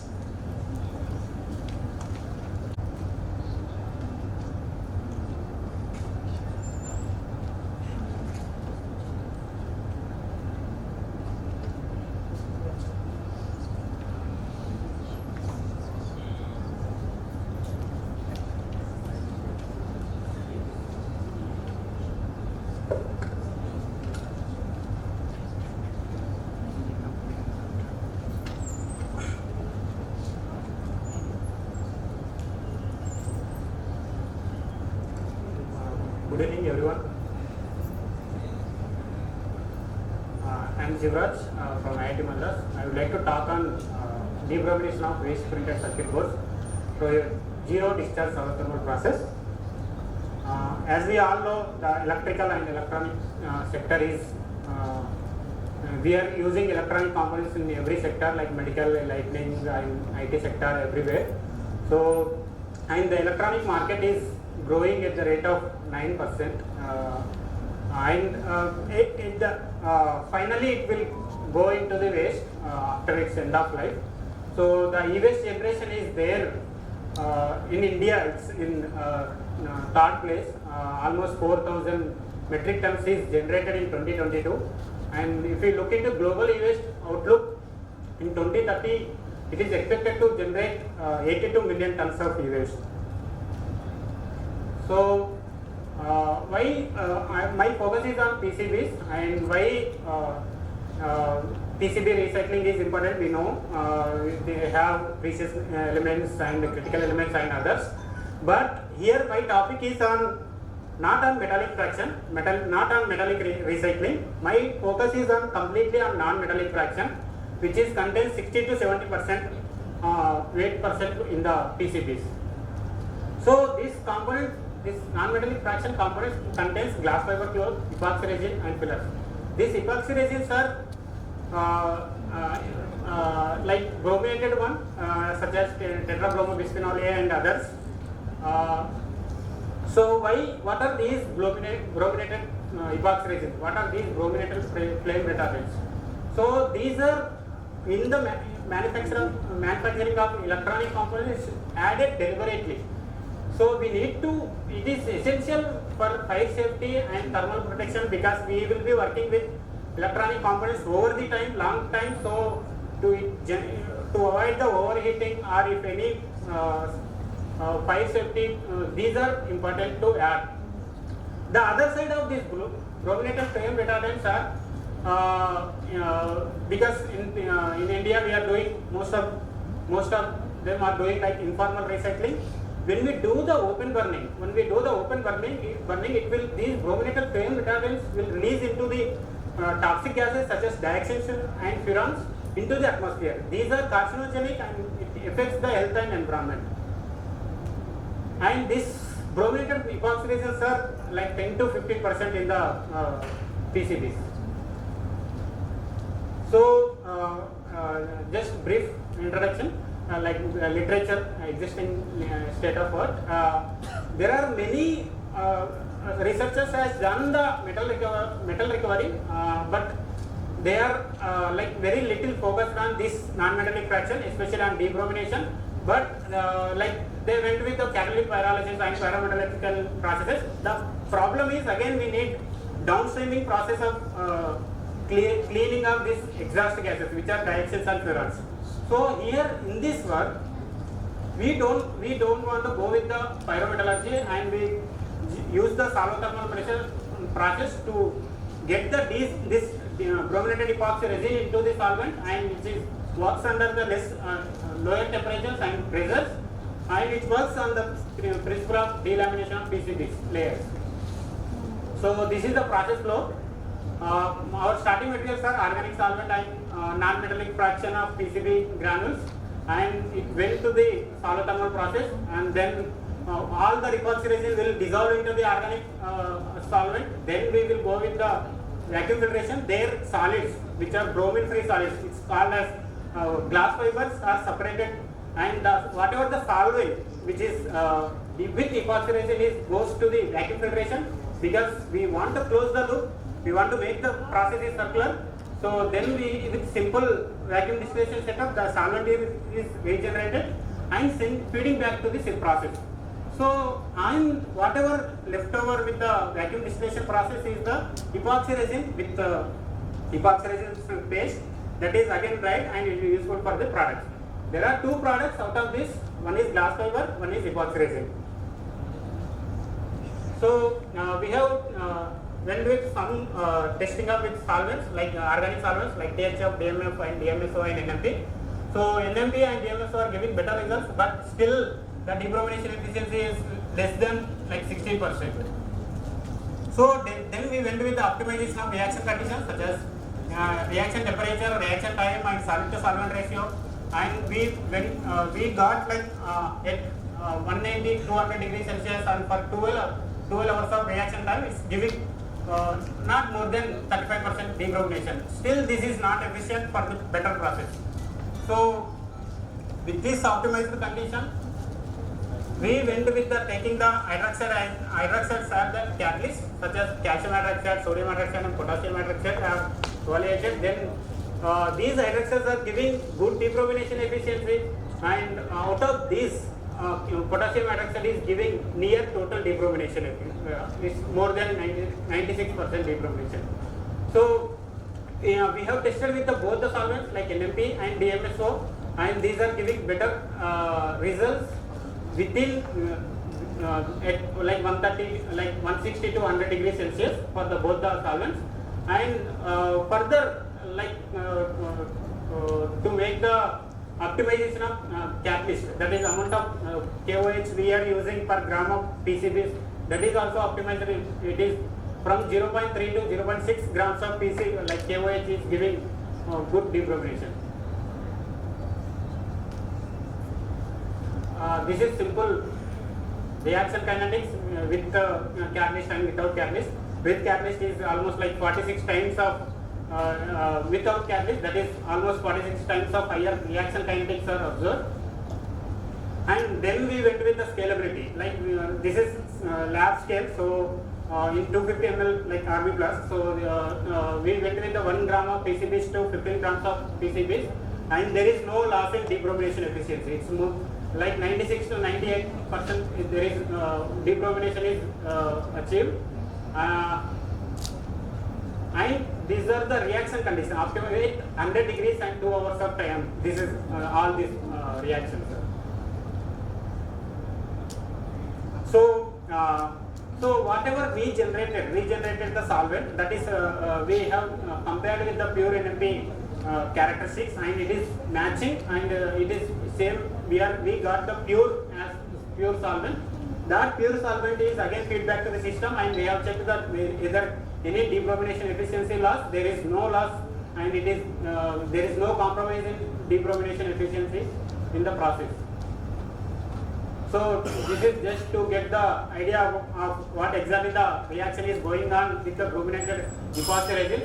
So we came with without catalyst there is no much if brominated epoxy resin is going to undergo into the bisphenol A, and whereas with KOH there are secondary reactions are going on, that is formation of p-isopropanol phenol, which is because of this reaction, secondary reaction, there is a higher debromination efficiency in the presence of KOH. This is reaction mechanism we have proposed. So I would like to conclude. We have with the solvothermal process at low temperatures and like optimized condition like 2 hours, we have got the near total removal of brominated epoxy resin into the solvent, and then we have developed this. The process is scalable and it is zero discharge process. And the solid products we got is glass fiber and resin, which are valuable like applications in the like it has potential reuse. So this is our ongoing work. As of now, I focused on the debromination because that is the critical challenge. That is the challenging process. Next, I would like to do with the in a single step process. I would like to do metal recovery plus debromination in a single reaction system. First, we will do the threading and pre-treatment. We will get the granulated metal PCBs. Those PCBs are fed to the 120 liter batch reactor. And then whatever I have discussed in the schematic, that process is going on, will be done. Then we will get from this entire PCBs, we will get metallic fraction and glass fibers and epoxy resin. These are all, there is no discharge, like there is no waste to landfill at all. So this is the complete end-to-end approach. This is the team. Thank you. Thank you very much.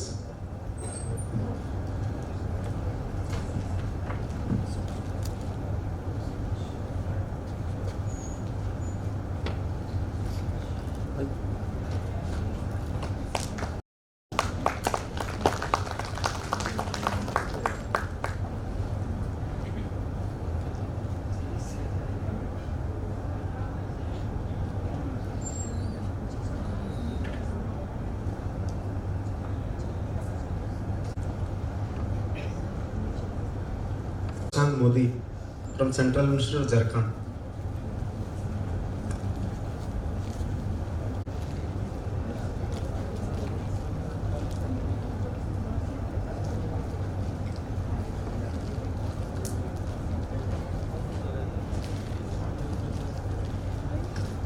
Namaskar, Johar, and a very good afternoon to all the respected committee members, delegates, faculties, and dear students. I am Dr. Prashant Modi, an assistant professor in the Department of Geology, COG Ranchi, and I am here to deliver my presentation on topic of coal washery rejects, potential secondary resources of rare earth extraction, along with Professor Aarti Kumari. So these are the contents. I will proceed one by one, which includes the introduction of rare earth elements, its importance, application, and how it is associated with the coal and coal byproducts. Then I will say about my samples which I have chosen for this study and the extraction method. Then in result and discussion section, I will say about the qualitative and quantitative occurrences of rare earth elements, and this presentation will end on the conclusion. Next. So the first question is arise here, what are the rare earth elements? So rare earth elements are the 17 group of elements in figure 1, and including the scandium and yttrium with the similar properties. And because of their geochemical properties, these elements are typically dispersed. That means they are not often found in enough clusters to make them viable for the mine.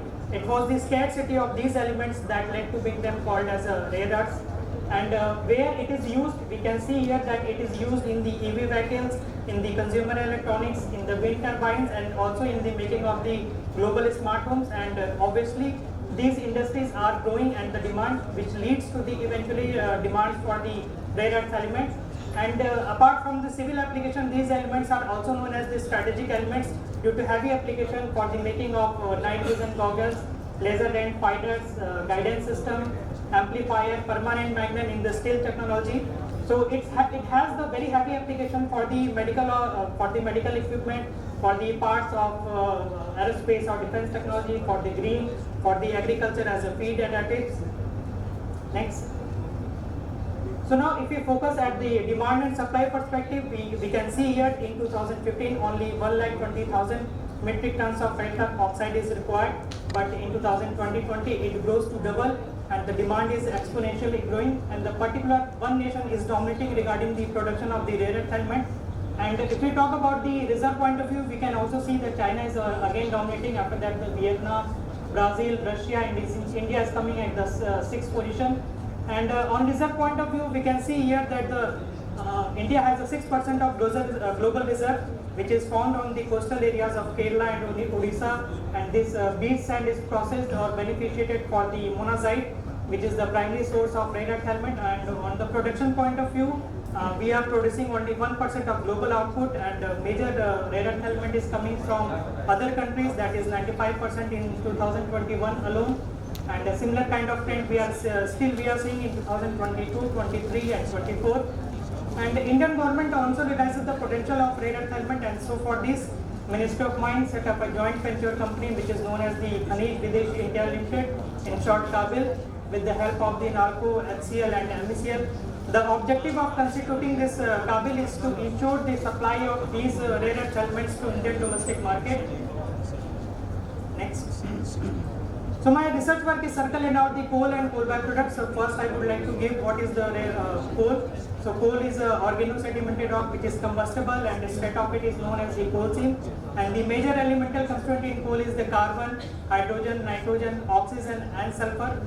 And if we see the production point of view in India, India is producing, it is plus near about 1 billion tons of coal production. And if we see the reserve point of view, India also has a large reserve of coal deposit, and with the similar kind of production, India can sustain more than hundreds of years. The major coal is going to the thermal industries, and due to thermal industries, India is also generating huge amount of fly ashes, which is approximately 300 million ton per annum.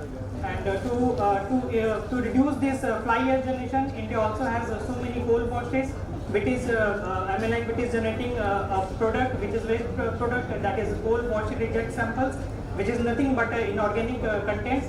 And through the literature review, we have found that there is a concentration of rare earth elements in coal and coal byproducts, which is ranging from 68 ppm to 400 ppm.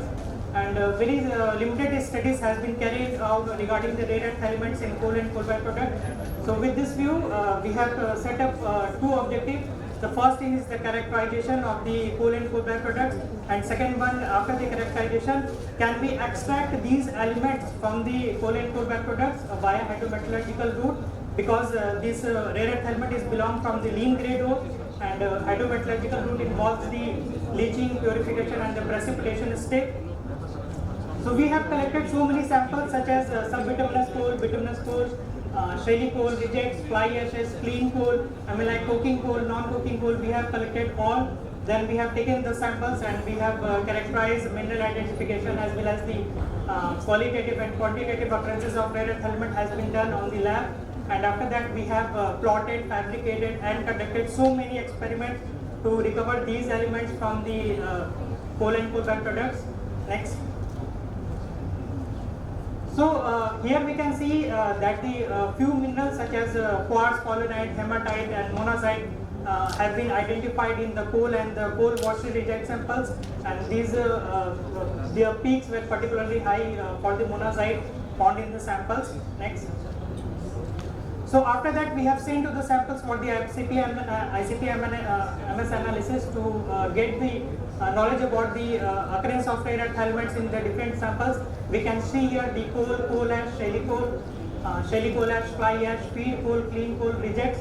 And to get the idea where is the rare earth element exactly located, and here we can see the fly ashes contain the highest, approximately coal ash and the fly ash contain the highest rare earth element.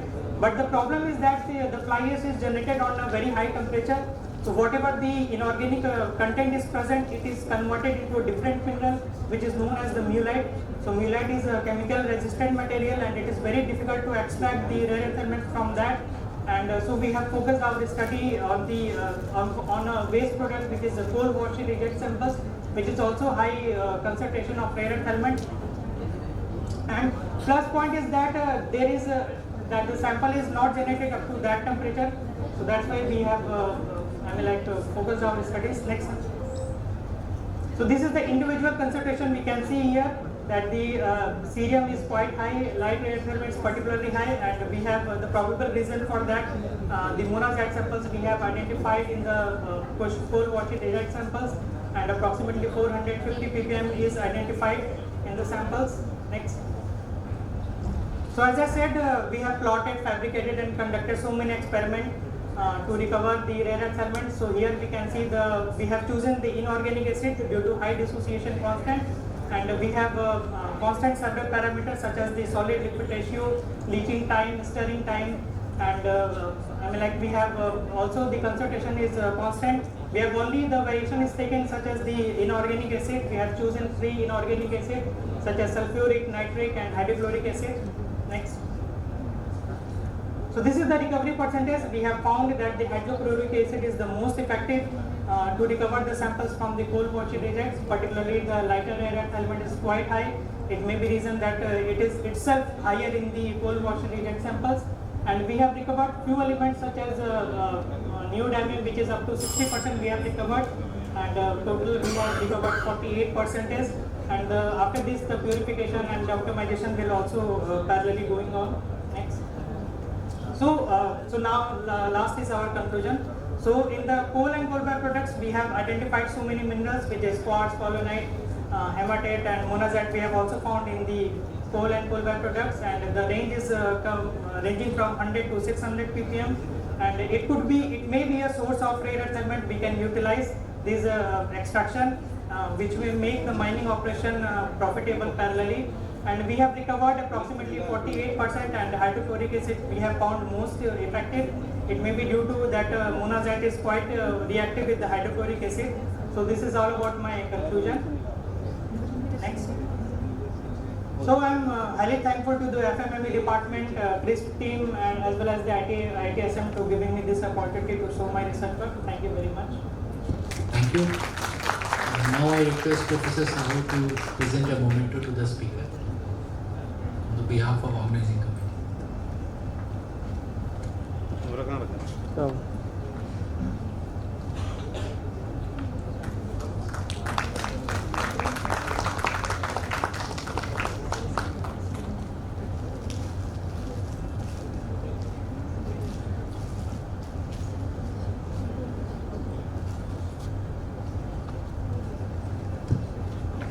So, Rajak, scientist, Wadia Institute of Himalayan Geology, Uttarakhand.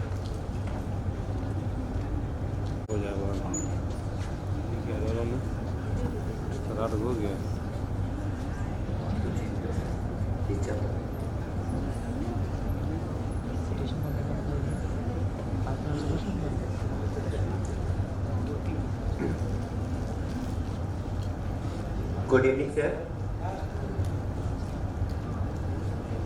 Thank to CRISP committee and senior scientists for opportunities to participate in talk in critical metals.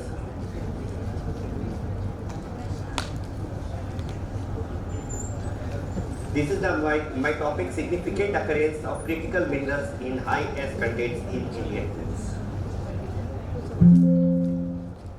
Next.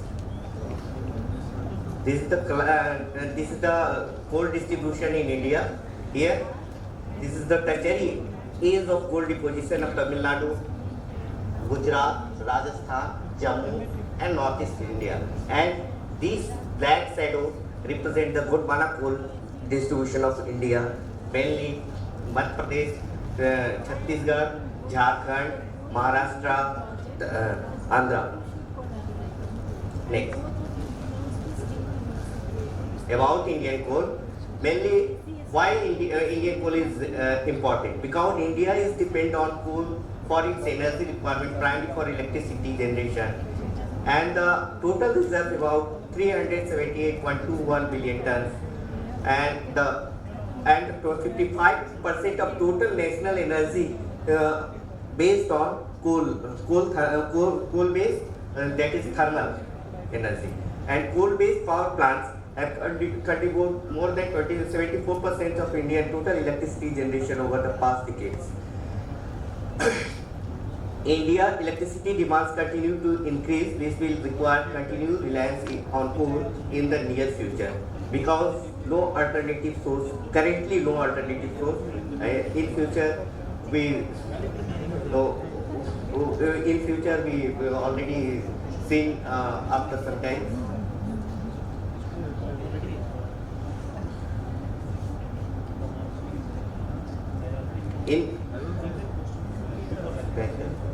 In view of increasing use of critical minerals in the present scenario of India, the importance of coal is increasing because it is considered possible to be found in high ash content. Scientists of some other countries have started the process of extracting it.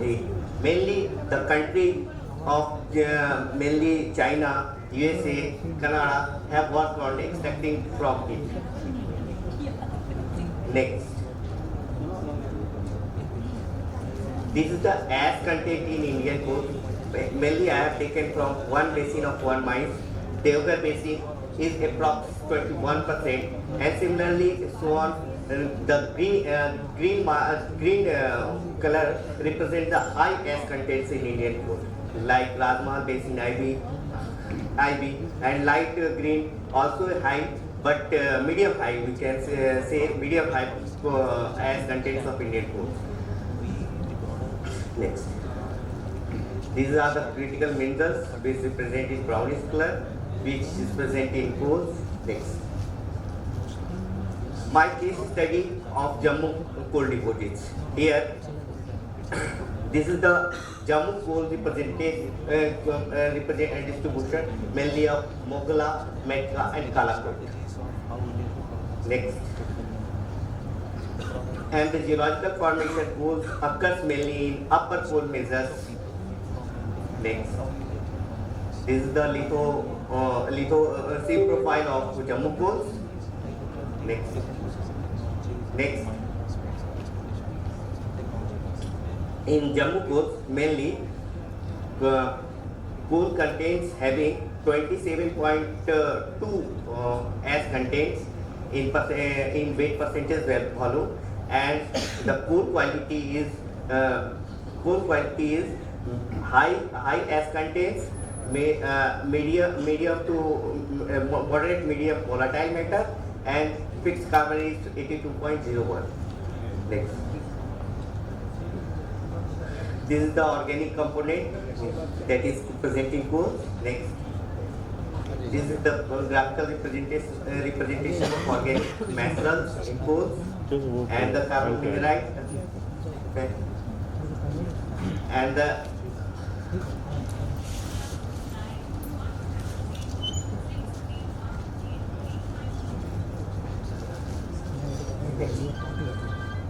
next. This is the elemental characterization in Jammu coal. Mainly, the critical minerals have we compare with world coal values, and the cobalt, gallium, and lithium, nickel, scandium, and uranium have higher value than the world coal value. And in this case, especially in lithium have high value. Then world is approx 200% than other contents of coal contents of lithium. Next. RE characterization in Jammu coal, mainly lanthanide series have lanthanide aluminum, and other yellow represent the higher value than the world value. Next. This is the major oxides of Kalakot, Metka, and Mogala Jammu coal, and this is silica rich is approx 11.8%, and potassium is 1.5%. Potassium and titanium is 2.6. Next. This is the mineralogical characterization of Jammu Coast. Here, lepidolite, that is minerals of lithium occurrence, is approx 51. Quantification percent is 51 and 26% in Mogla sample number 7 and Mogla 10. Conclusion. Geochemically, the study reveals the Jammu coast have low to moderate high sulfur, high ash, medium low volatile matter, and medium fixed carbon content. Spectrological organic component is about 88.9%, and naturally assemblage, that is microlithotype, is 86%, and the inorganic mineral is 11%. The contents of critical elements such as cobalt, gallium, lithium, nickel, scandium, selenium, and vanadium, and the rare elements such as lanthanide and other have higher than the world value. The excited spectra have indicated the antis calcite feldspar, and the lepidolite is the lithium-based minerals. For the economic development of our country, there is a need to extract the beneficial resource from it with the help of appropriate tools and techniques. Thank you. Thank you. On behalf of the committee, I request Ranjan sir to felicitate Dr. Pramod Kumar.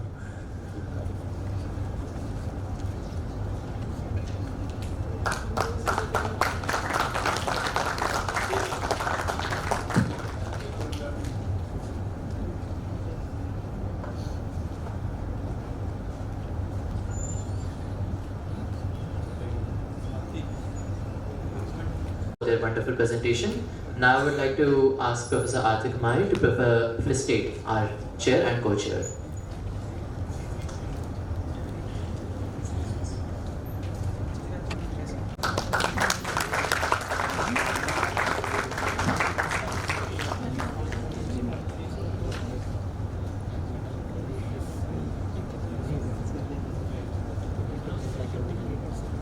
With that, we would conclude session 6.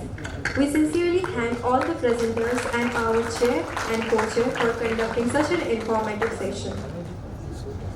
We have postponed the tea break for some time. We have now come to one of the highlights of the conference, the panel discussion on critical metals for India's future. We are privileged to have a distinguished panel featuring Professor Chaitanyamaya Ganguly, Professor Dibender Singh, Shri R. Saravana Bhavan, Dr. Dheeraj Kumar, Dr. Sanjeev Dagi, Dr. T. Srinivas. We request Dr. D.K. Singh, the coordinator of this session, to kindly take over and lead the discussion.